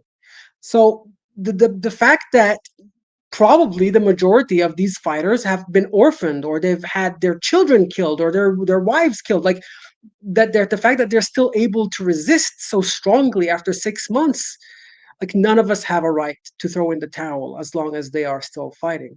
And I think it's something that we need to fight back against, the idea that, oh, Hamas is safe because one leader is outside of Palestine and the people of Gaza are the ones who are suffering. No, but the people of Gaza are also Hamas. Like these aren't just, this isn't a political movement that came from the sky. This is an organic movement that sprung from the people.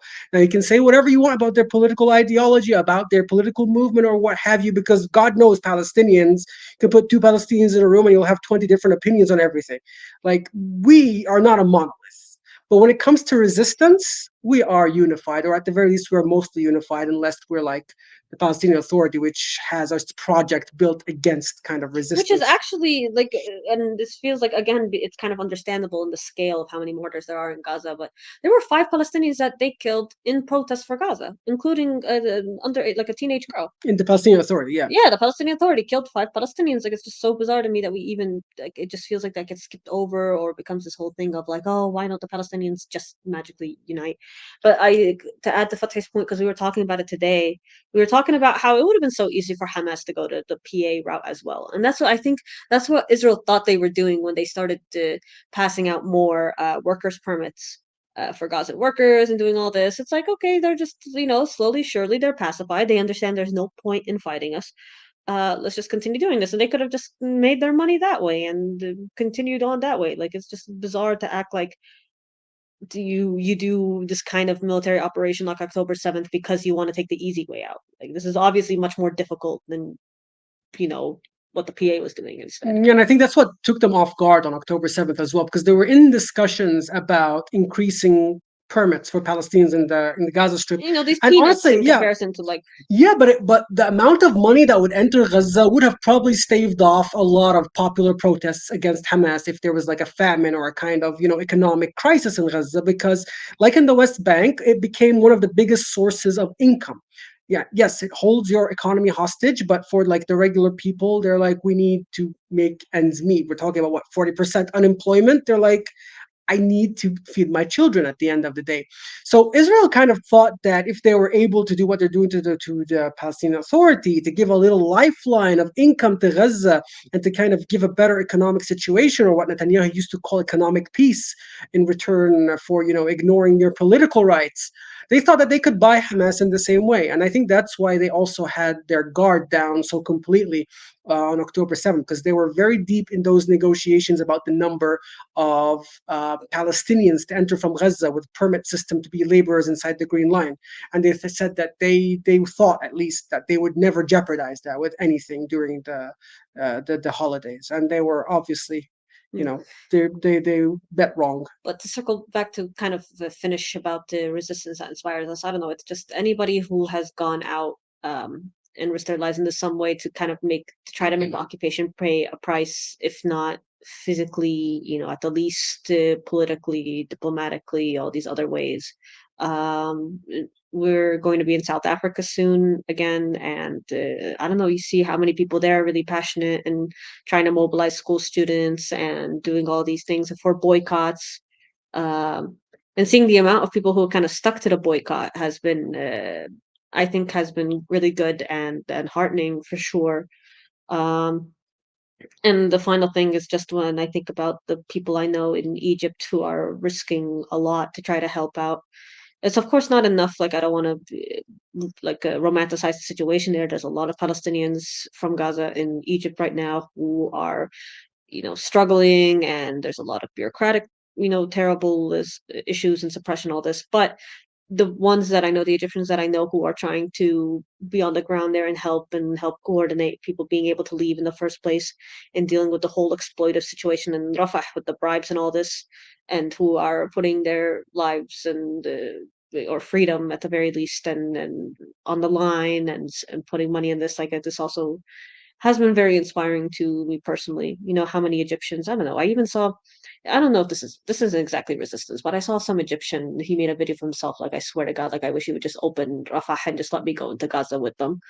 Like to know that that sentiment is still there as much as these governments or these other forces would like you to believe that they're not there. I think it's good to look to.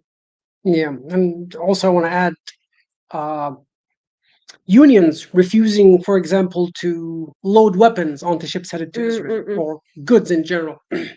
That's a very strong statement. And I think it should be very clear now, and especially like I don't like to keep bringing this up, but the comparison to Ukraine, it's very obvious that support and solidarity with Palestinians actually comes at a price, comes at a cost. So to be able to be ready to pay that cost for your solidarity is something very admirable, no matter how small or how big you think you're doing. Anything you do is helpful. You saw that the complete, opposite kind of dynamic at play with Ukraine, where people were incentivized to like change even their icons into yellow and blue, and even like ridiculous things like importing Russian dog breeds was banned, even though they weren't actually from Russia. They're just Russian in origin.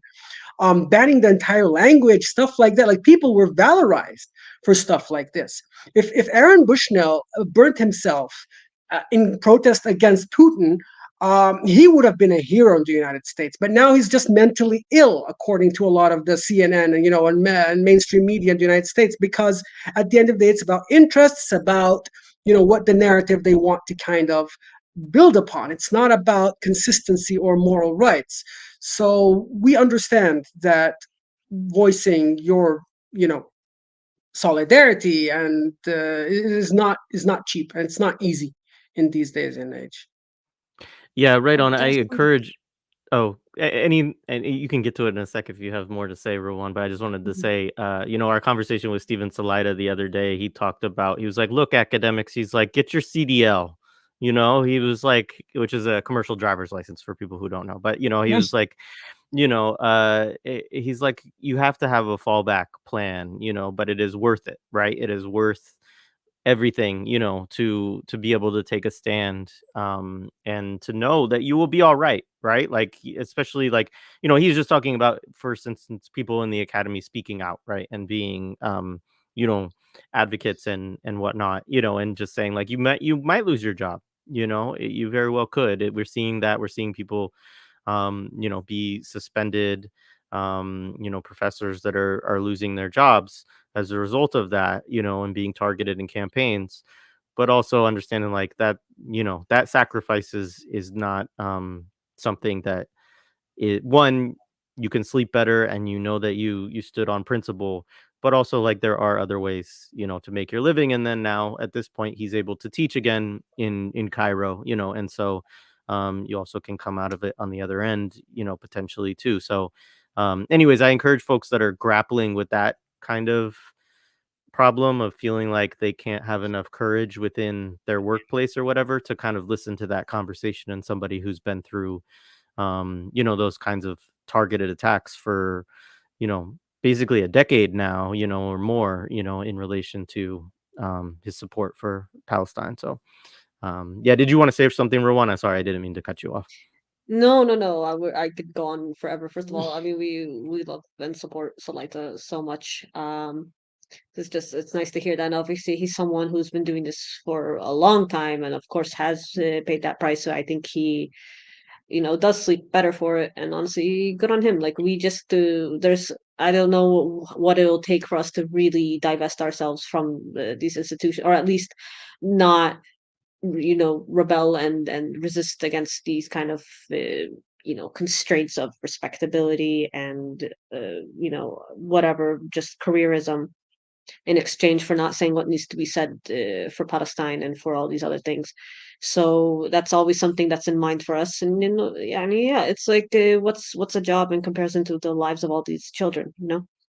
The Yeah. only thing I was gonna say about Bushnell to add the Fathis is I think it's just fascinating because I don't know how many saw that strange video of someone very staged of someone pretending to set themselves on fire and then they're stopped by an Orthodox Jewish man. Like obviously it was just water. It was supposed to be like it was like framed as if like a social experiment and trying to kind of like manipulate what he did as like a again like a mental health crisis and here's how you get people to stop like setting themselves on fire, I guess, or whatever, like just the this is, it's strange to me because that video just came out and it seems that they're really bothered by the example it set, not because they think that everyone's about to start setting themselves on fire on the literal sense, but more just that seeing how moved he was and seeing what he said about there are American soldiers fighting alongside the IOF in the tunnels and doing all this.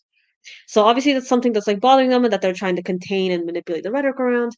And the final thing is that, of course, a lot of what's been coming out around this has been, kind of cheapened mental health rhetoric, not just in Bushnell, I think in general.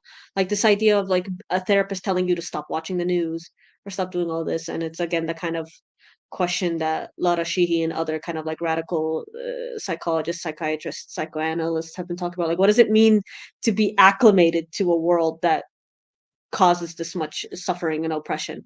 Like, that's why is it mentally, well or sound to be okay that this is going on and to feel okay and to be able to live your life? Like to me, it's just I don't know. It's like cliche, but yes. What does it mean to be sane in like this kind of sick world? So I Yeah. don't know. It's just like I don't know. Especially if you follow somebody like Mustafa al-Masri on the Twitter, and he's a psychoanalyst in Gaza. He's talking to children who don't want to play anymore, and people who are talking about how just being catatonic really after losing everything. Like I'm far more concerned about their mental health or the mental health of a 5-year-old in Gaza who wants to kill themselves, frankly, more than anybody else right now. Not that mental health doesn't matter at all, but it's more just in the sense of like, again, what do we want? What is it again? What do we want to be mentally well for? To do what? To be what? To have to step up in what ways? Absolutely. I mean, and Lara is somebody that, obviously I've been privileged to talk to her and also to her partner Steven, a few Mhm. times. And, I think that she's helped me a lot in, thinking about that, right? And just saying like she'll say, hold on to your madness, right? Like if you are in a world that is this crazy right now, then if you feel crazy, you're in touch with reality, right? You understand what the hell is going on. And it's actually the people who are just like, I'm fine. Nothing's, I'm good. My day's fine. Like, what are they attached to? Where's their, what does that mean psychologically, psychoanalytically? And I think that she did talk recently about this idea of just mobilizing mental health and how mental health gets mobilized to de-radicalize people, to get people back, I mean, obviously, in part, it's sort of a function of mental health within capitalism, within empire, which is like, just go back to work and have your labor exploited. What's wrong with you? But there is this other part of it of just like from a decolonial, anti-colonial, kind of phenomenon, of like that resistance is kind of the only sane thing at a certain point, and that is the way that we kind of regain, some understanding of that. So anyways, I appreciate that conversation as well. There's a couple of things we skipped over and I didn't mean to, but I'll go back to them quickly. One, so we talked about ceasefire, and one of the things that has kind of been mobilized at certain points throughout this, it's kind of a common tactic, is basically this idea that, it's the resistance that's being unreasonable. It's Hamas that's refusing a ceasefire, etc. Right. And this is one of those things that connects into the work you all have already done with Decolonize Palestine, of these myths that recur around the idea that Palestinians sabotage peace processes. Obviously there's a specific one, right? That this kind of connects to, but it's really something that's longer. And so, anyways, I would love for you to kind of respond to this. It's kind of related to this notion that you also talk about, that Israel has always sought peace, right? And so, yeah, go ahead. Yeah, well, from the very, very beginning of resistance to Zionism, there's been very strong efforts to kind of paint any resistance to it as, irrational and backwards. If you actually read some of the earliest writings of Zionist leaders like Herzl, you'll see that he says that the Arabs will basically welcome the Zionist colonization. They're going to bring with them an economy and all these, luxuries and Western civilization. And the ones who are not able to contribute to this vision, or the ones who can't, basically poor people, he said he'll spirit away the penniless population across the border. That was his solution. Just kick out the people who won't meld into this new, Western civilization that he wants to build in Palestine that is backwards. So from the very first days, any kind of resistance to this dispossession was framed as bloodthirsty, anti-Semitic, irrational, backwards. Arabs don't know what's good for them. And we see this kind of trope. It's developed over the years and it keeps coming back again and again. Palestinians, like Rawan said once, they were never framed as rational actors, not just Palestinians, Arabs in general, unless, of course, they want to go and normalize, and then suddenly they're brave and want to be, open to the future and peacemaking. And you have, some of the most backwards regimes. And more advanced against the unwashed hordes who are trying to take them back out of just backwardsness. Yeah. Now, one of the staples of Israeli Hasbara was that all these Gulf monarchies are tyrannies, and we don't want to be like them. We're like, the light in the region with all these, theocracies and whatever, what have you. And now they're their best friends, so they're still like, oh well, they took our hand and they're forward thinking, and now everything is fine with them. The same countries that they were talking shit about 10 years ago. And this is the same kind of logic that we've seen through every single kind of political resolution or attempt at political resolution. We have things since before the Nakba or before the establishment of this Zionist entity in Palestine, like the Peel Commission, which wanted to establish, partition the land between a Jewish state and an Arab Palestinian state. And its solution was, well, let's move like 100,000 Palestinians into this desert, which the commission itself admit that it could not sustain life without rehabilitation. Like, they just wanted to force Palestinians out into the desert. Doesn't matter what happens to them, because at the end of the day, this is what was necessary to have a Jewish state in Palestine. And having a Jewish state is to act as a proxy for British interests, protect the Suez Canal, and just kind of be like a foothold for imperialism in the region. That was what mattered. What Palestinians wanted never came into the equation. So when Palestinians reject such a ridiculous offer, like what was suggested in the Peel Commission recommendations of ethnically cleansing ourselves into the desert so that Israelis can have their country, we're called backwards, intransigent, rejectionists. Never mind the fact that actually Israelis, they weren't Israelis at the time. They were the Yishuv, the proto-Zionist, presence in Palestine. They rejected also the Peel Commission, but nobody brings that up. It's just that the Palestinians are the rejectionists. They were actually offered multiple times a unitary state between the river and the sea, where the Jewish presence would have equal representation, even though they were much smaller population, even though they had been in the country for much less than the Palestinians. When we're talking about the Jewish presence here, we're talking about the Zionist presence, not the original Jewish inhabitants of the land who have always lived in Palestine, that nobody denies. We're talking about the Zionist settlers who started arriving in the late 1800s and really caught their stride in settlements after the First World War. These are the colonists that we're talking about, because Israelis always try to conflate the two to say, well, there's always been Jews living there for thousands of years. Yes, nobody denies that. And Palestinians have always, had a Jewish community there. Nobody denies that. It's the Zionists that started coming from Europe who wanted to have their own ethno-state there and kick everybody else that didn't, fit their criteria. When it comes to partition, for example, the 1947 partition plan, it's a non-binding partition plan, by the way, and it's not even legally binding, because the United Nations doesn't actually have the mandate to impose political solutions upon anybody. It doesn't have the mandate to impose, the creation of a new country or anything, or to force a population to accept a political solution. Nobody cares about that. Even though the Yishuv itself at the time in private, it kind of rejected the idea of partition and wanted to just use partition as a stepping stone to create a strong army to take up the rest of the country. That gets thrown away. Nobody cares about that. It's just that Palestinians are rejecting everything and every kind of peace overture. All these peace offers, like they say, oh, Palestinians were offered a state 20 times, and then they give this a list of these ridiculous offers. One of them is actually the Peel Commission, the ethnically cleanse yourselves one. That's the great offer that the Palestinians rejected, because Palestinians are supposed to be grateful they were offered anything. They're not supposed to be able to agree to something or disagree with something. We saw this also rhetoric arise with the recent ceasefire talks, which you brought up. When Hamas would make an offer that Netanyahu rejects, it's like, oh, well, there were conditions that were not, congruent with Israeli security or interests. That's like it's framed as a rational kind of rejection of something. Like, why would we accept a bad deal? But when Hamas rejects something, they're like, oh, Hamas just wants to prolong the war. It's all animated by this bloodlust because they don't want any solution. They just want as many Palestinians to be killed as possible by Israel to make Israel the bad guy, as if Israel's being forced to do all of this. Poor Israel, just wanting to make this Palestinians be killed by them so they can be the bad guy again.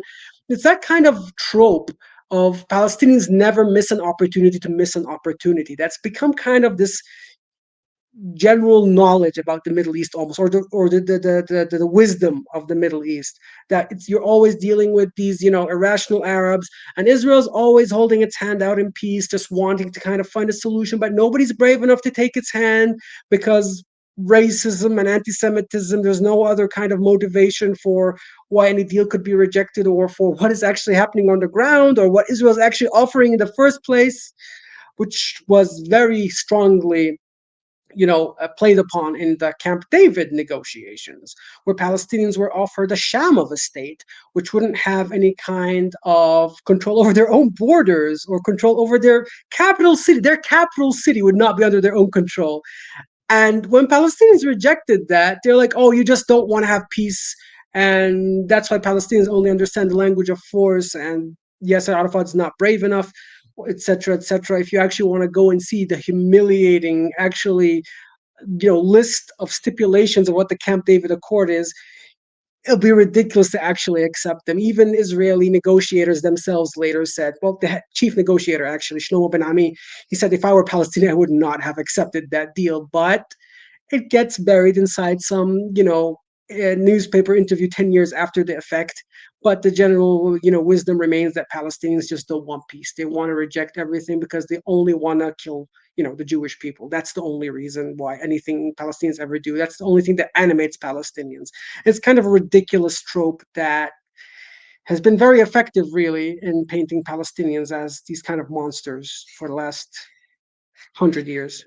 To jump on that, it's I think Benny Morris embodied a lot of that in that huge debate thing, the Lex Friedman. I'm not even going to talk about that other creature, like who didn't know anything about anything, like Finkelstein yelling at them, calling them a moron whose Wikipedia was spot on. So okay, so we're just going to focus on Morris. Morris's thing was, again, they teach them in the kindergarten to hate Jews.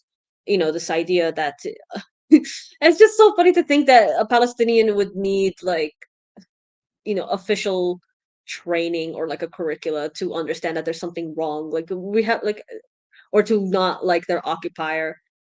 And again, like Rabbani and Finkelstein were kind of saying, obviously they attack their occupiers, not because of their religion. This idea that we would love being occupied if it was like Buddhists doing it, or I don't know, somebody else, is obviously absurd. We obviously have enough lived experience, especially if you're in Gaza, to understand that your occupier has done all these horrible things to you, and to not want to be occupied, and to kind of understand that elsewhere in the world it's not like this. Elsewhere in the world you are allowed to leave and come back whenever you want, and you have an airport, or you whatever, you can drive from a place without being worried about soldiers or drones monitoring your movements, or all these kind of other kind of really horrible draconian things that Palestinians are expected to deal with on a day-to-day basis with no end.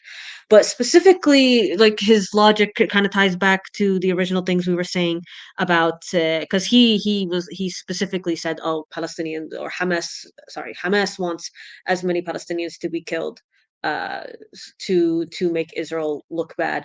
It's just fascinating to me that no matter how gleefully we see Israeli soldiers kind of doing these things, like all these videos they're taking of themselves rifling through the underwear drawer of every woman in Gaza, or laughing as they blow up an entire residential block, or stealing, just riding the children's bicycles, just these soldiers in uniform doing that, all these kind of things, and saying and outright saying we want to kill them all because this. It's just no matter what, like there's someone like Morris, who again is someone who is very well studied in terms of these massacres, and he's just justified it. He on a factual basis, he does know from the Nakba to now, like all these things have happened, but for him it's just he takes it. He's just always coming from this emotional starting point of every bad thing that Israel does is either just like a few bad apples, or not systemic, or not intentional, or just someone's been pushed into blind vengeance. And it's never that, like, Palestinians aren't supposed to have any conception of wanting vengeance for being wronged, or like if Hamas does this, it's because they just wanted to kill all these people for no reason. And this is when we talk about, you know, a few hundred whatever civilians, or at least not active duty military, on October 7th, versus these 30,000 plus, like the what 70% of this number are women and children, or all these things, and all of that, and seeing how much just doesn't matter. Like, so much for so long we've had to be like, they're civilians, or look at the kids, or like, seeing these things right now, like 1% of Gaza's children have been killed in this war. It's more kids than the other statistic is, it's more kids than in the past 4 years of worldwide conflict combined, all these things.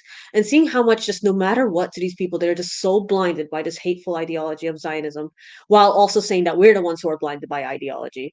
That it's just all justified, or it's all just like a mistake, or it's all just an accident. And it's just like maddening. It's so maddening to even have to continue to deal with that. And for me, I can't watch all 4+ hours of that shit. I just watched 1 hour of the Morris Finkelstein and all that, because it's so constant. It's so actually dehumanizing to have to keep dealing with that logic and that rhetoric, because it's just not like, what, I don't even know what's left. Like, like especially that creature, the other one, when he said that if we drop a nuclear bomb on Gaza, I don't know, I can't tell if that would be genocidal either. Like, it's just, there isn't I any lines to us that we're supposed to keep acting like we're supposed to try to gain this, like, benefit of the doubt, or this approval. And it's like, for what? To do what? Like, you've already shown international law and all this other shit. Like, you're not really doing it to save our lives. So, like, I don't, it's yeah, I on some level, I mean, I don't know. I go back and forth. I mean, I think that I appreciate Finkelstein and the debating that he has done, and the talking, that he has done, and particularly, I think for a lot of people who need a Jewish voice to kind of talk to them about this genocide and war, that he has served an important role. As far as I won't say his name either, but the person who will not be named in the debate. I mean, I'm like, how have we allowed, podcasters, I say this as somebody who's sitting here in this chair, to be like featured in prominent debates and discussions around topics like this, when this person is totally like a disingenuous, just like flunky that has garnered like millions of followers or whatever, or hundreds of thousands at least. And um I don't know. Our media ecosystem is fucked. Like, I mean, and it is anyways, but like that. Yeah. Anyways, enough said about that. Is enough on that. But I'm just like, in some ways, I'm like, I do wonder the question of why. I mean, I guess because the talking points that they're coming from, Morris and the person who will not be named, um, are so. Those are the mainstream versions of the mainstream talking points, essentially. Mhm. That there is some utility in, just talking about how absurd they are, and I appreciated that part of Finkelstein's performance you know, Mu'in, yes, Sultan. yes, yeah. Uh, because they did just sort of mock both of them, and especially, the one who we won't say, for You're how still convinced ridiculous that he they won are. everything. It was Yeah. satisfying. It was just like every time he opened his mouth, he's like, "Can you read?" No, but the thing is, he's so delusional. He still thinks that he came out looking good, and he has an army of fanboys who also share that. Like, it's just, I don't, whatever. Yeah, so anyways, I mean, my A question is logical fallacy, also sir. about, like, how does this, even on a small level, continue to promote a creature like that, and, like, anyway. Um, so, let's say, so there's one more myth that we touched on that we didn't kinda go into the roots of a little bit, which is Netanyahu is the problem, right? And this is something, Mhm. again, that we've seen now. It's coming out now from, establishment Democrats stronger than I've seen it before, especially from certain folks. Um, and this is something also that you've written about, because it is a common thing that gets trotted out whenever, there's a conflict or a war, or, this disproportionate bombing of civilians, et cetera, that is, always in response to any form of resistance, however, mild or passive or nonviolent or small scale violent, or, whatever. It's always this disproportionate response. And so sometimes this is a thing that comes out. So yeah, anyways. Yeah, I think the new flavor of that right now is being like Netanyahu and Hamas deserve each other, as if that's they put them on like an equal footing, and that they're both just they just want to have bloodlust and kill each other and what have you. It's very convenient to kind of pin everything wrong on Netanyahu. He's I mean, we say he's transient because he'll be replaced soon enough, but he's been there for like they keep voting for him, they keep electing him. That sign that was in a recent protest in Tel Aviv, like "We are not our government." I was like, "Y'all the only democracy in the Middle East or not? Like, this is ridiculous. Like, how?" Yeah, yeah. Whenever they want, it's like, oh, our government doesn't represent us, and whenever they want, it's like, oh, we're the democracy. We. That's why we're better than everybody else.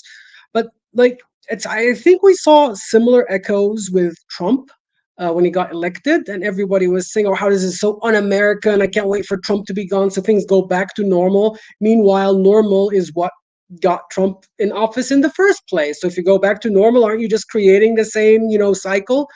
Um, and the thing is that Netanyahu could do anything that somebody previous to him does, or somebody that comes after Netanyahu could do something that Netanyahu did, but it'll be acceptable because I think the biggest sin that for liberals is not being according to the orthodoxy, or not acting like in a dignified manner, or not taking the quote unquote high road. Like, you could argue for a lot of the things that Trump did, but put it in the Obama kind of language of respectability and the way to kind of sell it, and a lot of people would not have a problem with Trump. I think the problem with Trump is like his vulgarity and how open he is about a lot of the things that have been a staple of American politics, but people like to pretend they're not, like the situation at the border and kids in cages that suddenly stopped being an issue once Biden came into control.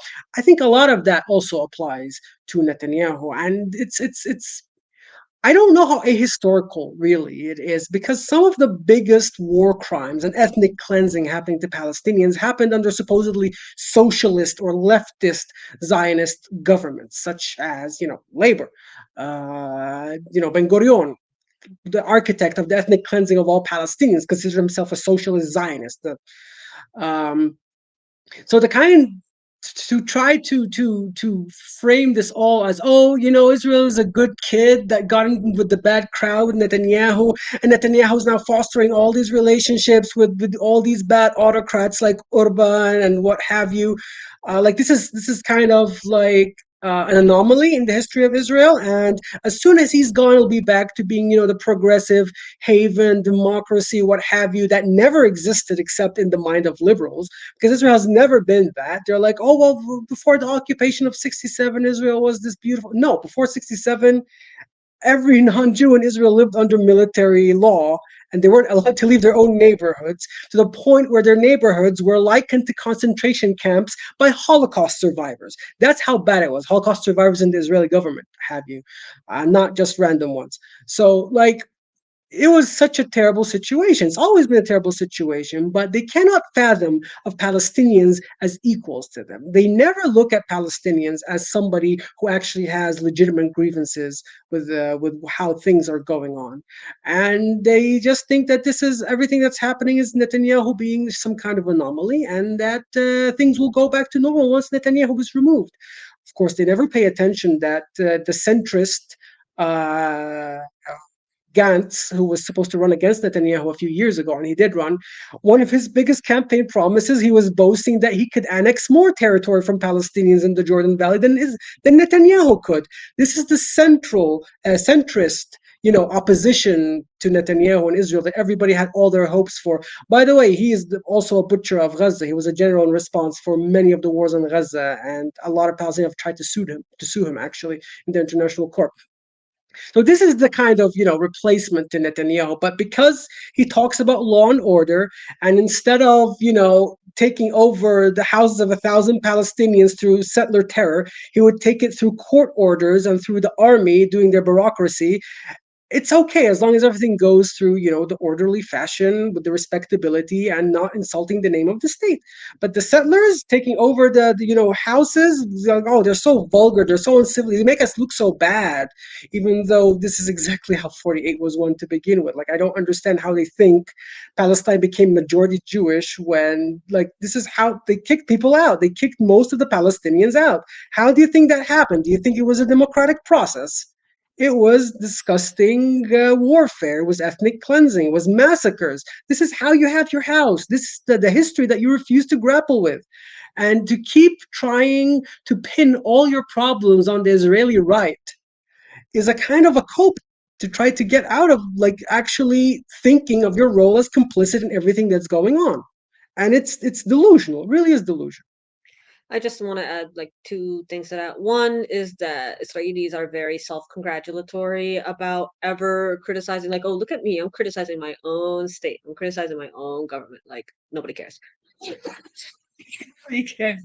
And they just want like cookies for that. And I don't know, that was also part of like Morris's rhetoric in that 1 hour of it's like, oh, it was Israelis who came out against that. I forgot what the fuck he was actually rambling on about, but it was like, oh, but like, look, it was like, even though it was an Israeli who would, like, you see how even in, oh, he was talking about 82, the invasion of Lebanon, about some diary entry of someone saying like, we're literally attacking these civilians, we're doing horrible war crimes. He's like, oh, isn't it like amazing and heartening and so like inspiring how you'll have an Israeli who'll do war crimes but be sad about it as they're doing it, or he'll come out and be against Netanyahu, and it's just it's trying to save Zionism, which is the root cause of which we all understand to be the root cause of our suffering, and slapping a like swapping in a face for another face is not something that is compelling or helpful or has material impact on the ground. The second thing is the just more broadly the general liberal brainworm that doesn't let you understand that being in the middle of two things, like, you're not just supposed to be in the middle for the sake of being in the middle, in the sense of that they kind of, it seems like so many of them don't even believe really in right and wrong. Like, oh, I'm criticizing both Hamas and Netanyahu, these are exactly the same thing, they're exactly on the same scale, and it's, I am very rational and clever and mommy's special boy if I just like if I just say that everybody is wrong all the time, and the rational thing is just in the middle for the sake of being in the middle. And I think that's part of it too. It's just no, like it could be that the anti-Zionists are correct because Zionism is you know, a racist, ethno-nationalist, fascist endeavor in the way it's manifested, in the way it's always been to Palestinians from the start, and that's wrong. And being against that is right. Like it's just this idea of just being afraid of being an ideologue, but they are an ideologue just for different kind of interests in that sense, where they think they are untouched by ideology or untouched by all these other constraints, and they can see the world. Nuance. Yeah, just nuance for the sake of They nuance. love the word nuance. And that's just part of it. That's just what leaves you blind when it comes to Palestine, because because there's so much propaganda, because the like those who have interest in keeping the status quo the way it is are not interested in, you seeing any of this humanity or rationality in Palestinians. And that's that. Yeah, right on. I agree. And um, hang on. Sorry, I was getting a little feedback there. So maybe let's just talk a little bit about the PA, right? And there's this situation, there's this sort of appeal to a new national government. There's some changes going on leadership level, which from my understanding is just sort of normal. Like that's just it's not that itself might not be anything really, you know, noteworthy too much. But that, there's the new national government, is something that resistance factions have universally rejected. And as well, like there was a statement the other day that Islamic Jihad put out, that was basically, saying like, look, stop security coordination with Israel, free leadership of resistance groups that you have, that in your prisons, and support us. And then there was a statement, which you all, I think, referenced to me in an email. It was Feta had put out that was like, really blaming the resistance essentially for everything that is happening in Gaza in terms of the genocide, etc. So all of these things are kind of happening at once, and I think people are kind of trying to make sense a little bit of what does this mean? What does this back and forth mean? So, anyways, I'm sorry, I'm going to unmute you now. I just was getting a little bit of feedback there. Yeah, no problem. Listen, there's a joke during the Intifada that the least secure job in the entirety of Palestine was being a minister, because they changed governments so frequently back then. We had governments that lasted weeks. So changing ministers without actually doing any kind of elections or challenging the presidency, obviously, is very, very common in Palestine. It's just hasn't been for the last decade because there's been no need. But I think now with international pressure, the Palestinian Authority is kind of being pressured into kind of, oh, you have to reform yourself and prove that you're good enough so that we can eventually give you Gaza. So what do? They don't call for elections. They just reshape the government, add new ministers, add a new prime minister, and pretend like, oh, look, we changed our government. While anybody who's anybody knows that the actual person doing any kind of who has any kind of authority or doing any kind of decision making is the president Mahmoud Abbas. And as long as Mahmoud Abbas stays, there's no real meaningful change in the government, because at the end of the day, the government is the executive and the president decides how everything goes. That's not how it's supposed to be, obviously, but this is how it functionally happens or works in Palestine. So it's kind of like window dressing to try and make a more acceptable Palestinian Authority to take over Gaza after the war. They're planning the end of the war. I even can't even end the war. It's kind of whole big debate that they're having. So I wouldn't read too much into the changing of the ministers, because they really don't have any actual authority. They all take their orders from the president's office, and the president's office is the same exact place. It's been for the last 20 years. Um, and like I said earlier, the Palestinian Authority's project depends on Hamas failing.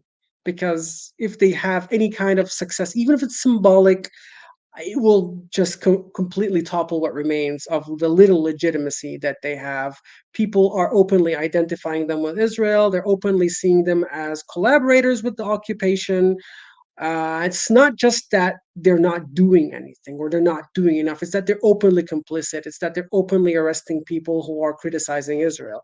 So it's kind of reached a point where it's kind of like the Bantustan Authority in South Africa, one of the Bantustan authorities, and they are kind of like subletting the role of the occupation from Israel.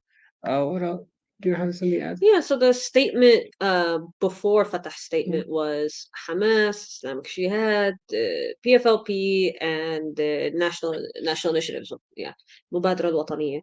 And they were basically saying, like, you're shaping this new government and you're just putting in these people from the same, like, partisan background, and you guys, and we're not really being consulted, like, this isn't actually doing anything for national unity or trying to bring in all these other factions. And then Fatah came out with that kind of garbage about nobody asked us about October 7th, which was hilarious, because why the fuck would they have done that when you are busy, like, jailing whoever Israel wants you to jail, and doing security coordination and doing all this stuff. And again, like, you killed 5 Palestinians after, who came out to protest against the war on Gaza and all this. And it's just, I don't know, it's interesting to see. I don't know, it's about to be really rough. I think the West Bank I imagine it will escalate a lot following the end of fighting in Gaza in this way.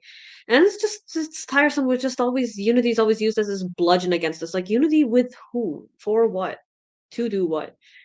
It's you had the chance to, like, actually work with these other parties and to do this, and instead you're just going the way of, frankly, using rhetoric that is honestly indistinguishable from the leaflets that the occupation was dropping on people in Gaza, saying Hamas doesn't care about you. Hamas is just they're adventurists, really, that term. Um, they just wanted everyone's lives to be ruined for some abstract power in exchange, or to do all this.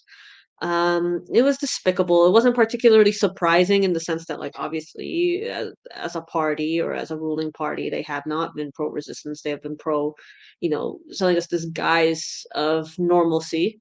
Um, and using that to kind of, like, domesticate people, frankly, in terms of just everybody stay in line and stay real quiet and hope that they don't come for you next, even though they will. It's this idea that there's anything a Palestinian can do to get the eternal approval of Israelis, or for them to see that they can live alongside us, or any of this. Like, it's just been proven so wrong. Um, and it's absurd to think about us being asked to go back to square one in this conversation and in our political moves.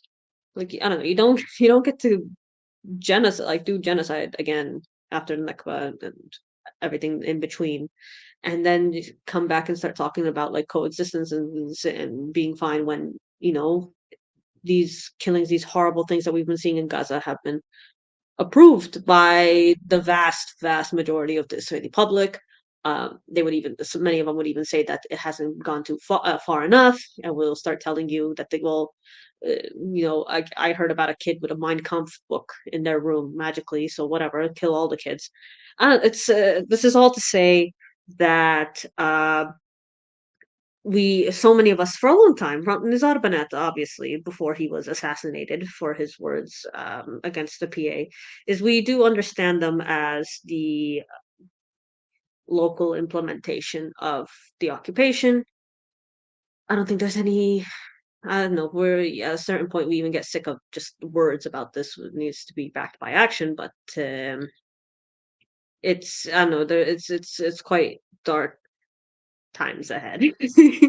I think it's gonna. I think really a lot of things are about to get a lot worse before we can see them getting better.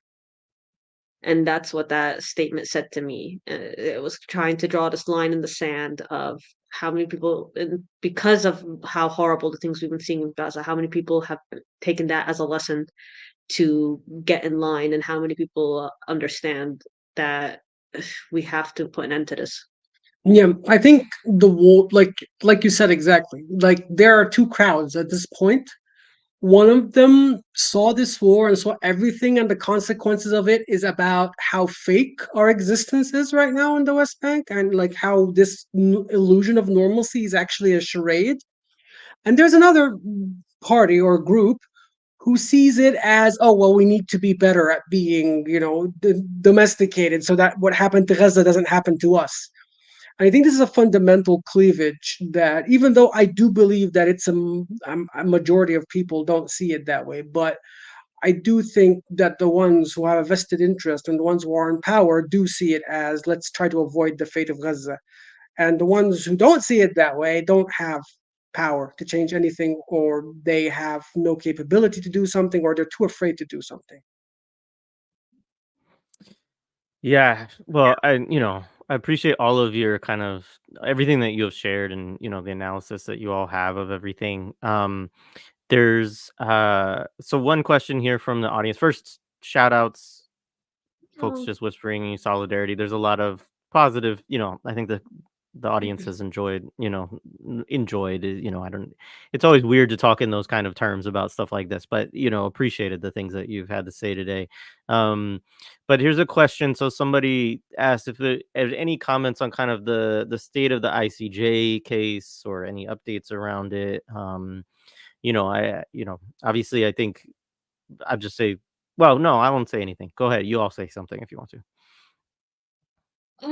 I didn't keep up with the renewed filing for a ceasefire, like this time wanting the provisional measure for a ceasefire.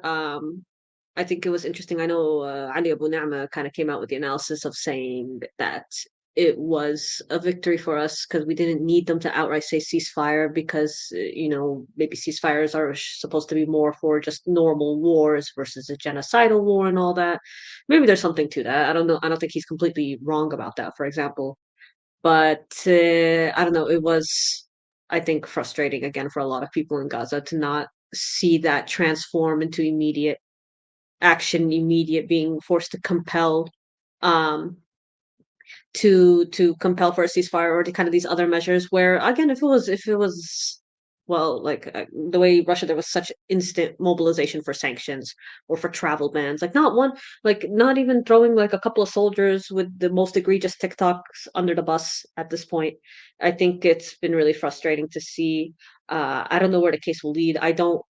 I'm not one of those people who are completely dismissive of this move. I think it was I'm very appreciative of the South African lawyers who put work into this, who have kind of galvanized all these other countries to come out with their own cases and or supports and in these various ways to call it a genocide, to get that recognition. When I read that those 80 pages, I felt that it was very compelling and very painstakingly compiled. And for me, that was it's significant, and I hope it does compel more people to action, or eventually forces some of these institutions. I think in one way it has. Wasn't there? Was it the Dutch who were compelled by a court to stop sending arms? There was something like this. I'm forgetting the details, but there was something about the country because of the ICJ case being rule like having a domestic court rule that don't send these arms and stuff like that, of course, matters. um and it's good, and it sets good precedent, and it hopefully leads to more and more until Israel is as isolated and rejected as apartheid South Africa eventually was. um I expect to hear a lot more when we're back in South Africa, hopefully next week, and can hear more from our comrades there. Yeah, That's I basically think it. yeah, I think the thing is that people look at the struggle for the end of apartheid, well, at least the official end of apartheid in South Africa. They kind of forget that it had almost like a century beforehand of this kind of nonsense of vetoes and basically a media landscape that's not very distinguishable from what people are talking about Palestinians right now. They basically saying, "Oh, the white South Africans have a right to defend themselves, and any kind of solution is genocide for South Africa and stuff like that." Like it is like it's easy to look in hindsight and kind of romanticize these struggles, but if you actually go back and look at the media landscape, look at the political landscape, the debates in the United Nations and such, it's disgustingly similar. Like people want to like tell themselves that, oh, we're not the same people we were 50 years ago, that we could never like watch a genocide happen, like, oh, my grandfather parents, oh, we're not our grandparents, we're not our ancestors. Like that's just like romanticized, like you're just rationalizing everything that's happening. And It's also, of course, insulting because many of our ancestors went through kind of unimaginable things. unresisted, Yeah, yeah, yeah, but yeah. yeah, it's just like it's just kind of interesting to see the saints of resistance today that are cited like MLK or Mandela how they're talked about today, and to go back actually and to read articles about them in their time, and to look at opinion polls about them in their time, and see how there is a complete disconnect. Like, no, they were demonized very heavily. Liberation movements are never popular in their times. It's not like Hunger Games. Like, nobody's gonna be like, oh yeah, resistance, these are the good guys. No, they're gonna be called terrorists. They're gonna be like demonized. And it's just the thing, like, people in the world can emphasize with mutants on TV, but when it comes to Palestinians, we suddenly brought it on ourselves. There's a study about how like fantasy and sci-fi can reach people with messages, like literally just call Palestinians a different race's name in a sci-fi universe, and to have people like emphasizing with them more than saying they're Palestinians, because it kind of over like comes, or kind of, goes over all of your prejudices that you've been building up since you were a child, and you don't even know that you were doing that. um it's just ridiculous that people see this situation of genocide happening right now. They see a country that's able to spend billions of dollars in advertising campaigns doing the Super Bowl, and one group can't even afford to eat dinner, and they're like, "Oh, it's so nuanced, it's so complicated." It's like, do you not see the asymmetry of power?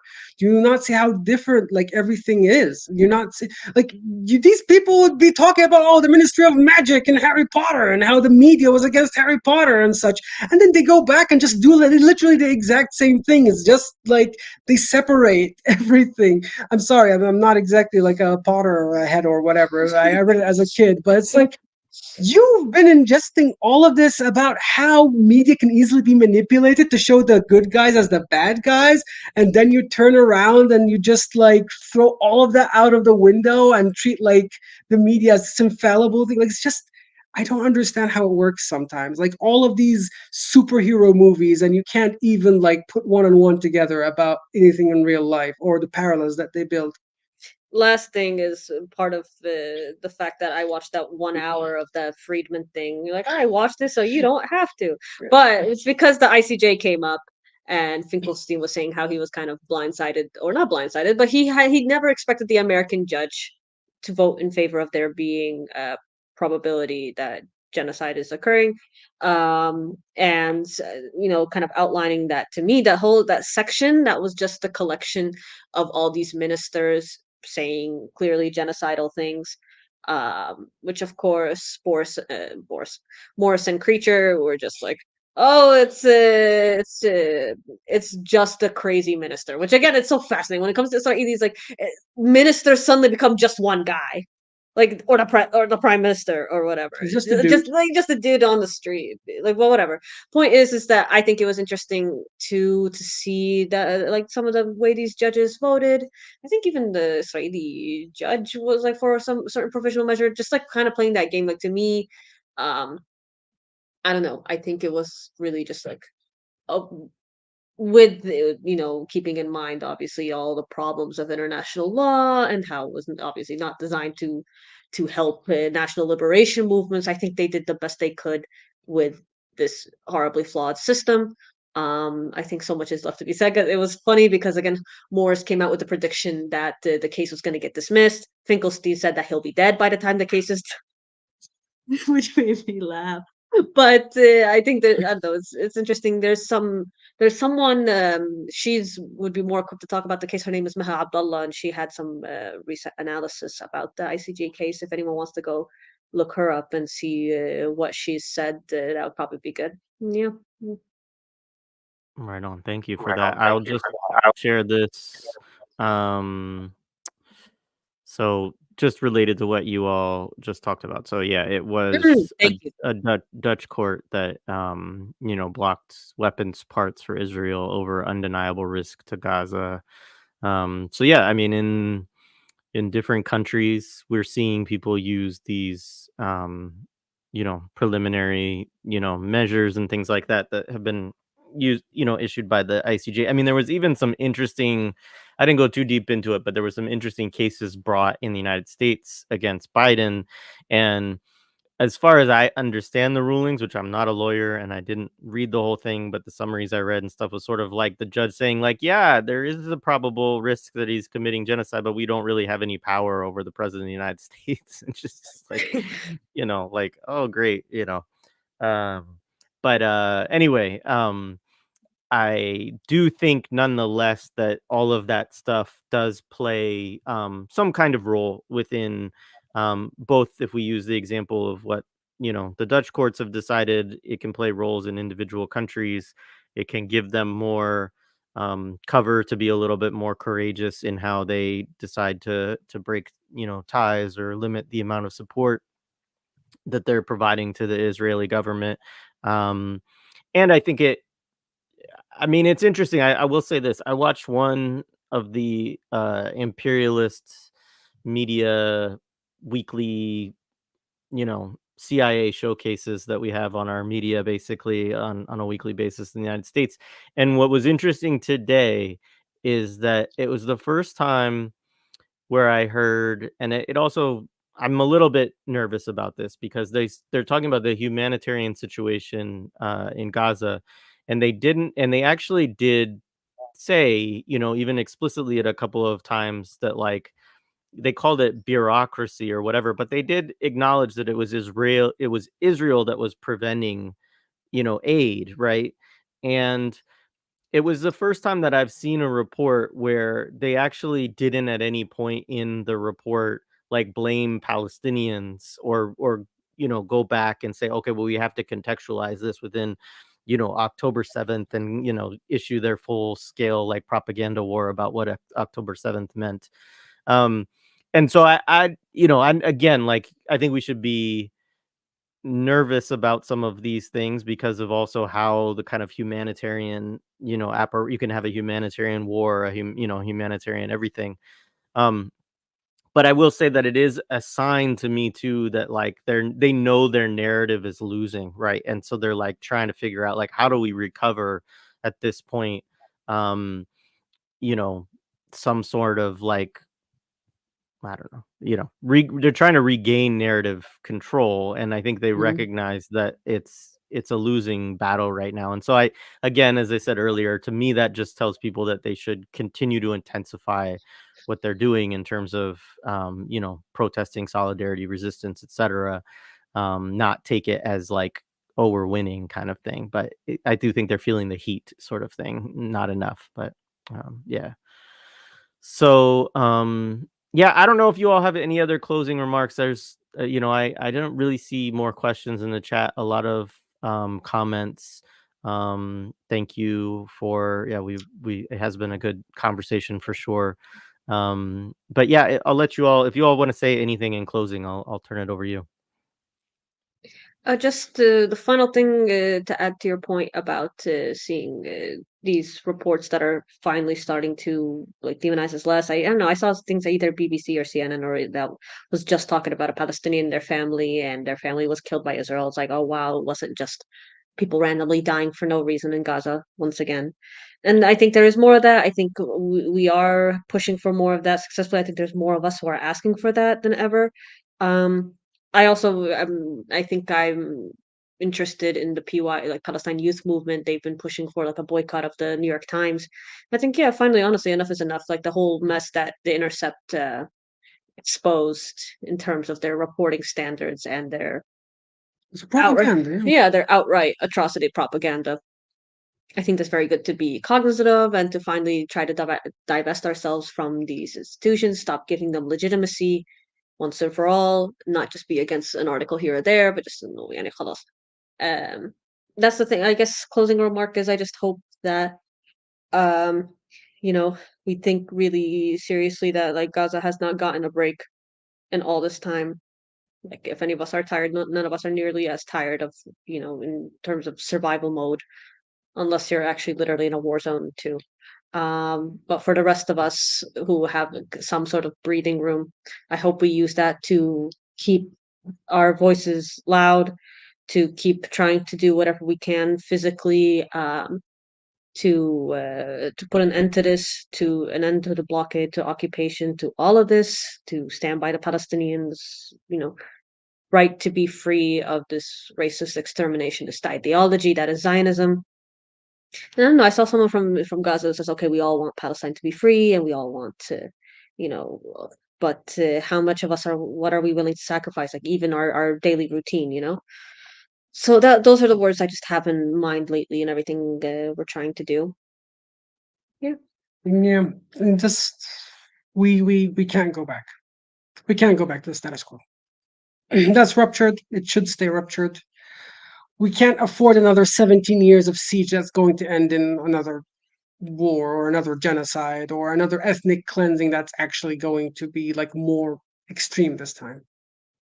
We we we have to reject going back to normalcy with all of our power, because normalcy for us is still occupation and oppression and siege. And if October 7th didn't happen, the genocide would have happened on a much longer scale, but it was still like the ethnic cleansing of Palestinians from the river to the sea is still very much the objective of Israel, because it has not been able to eliminate the native yet.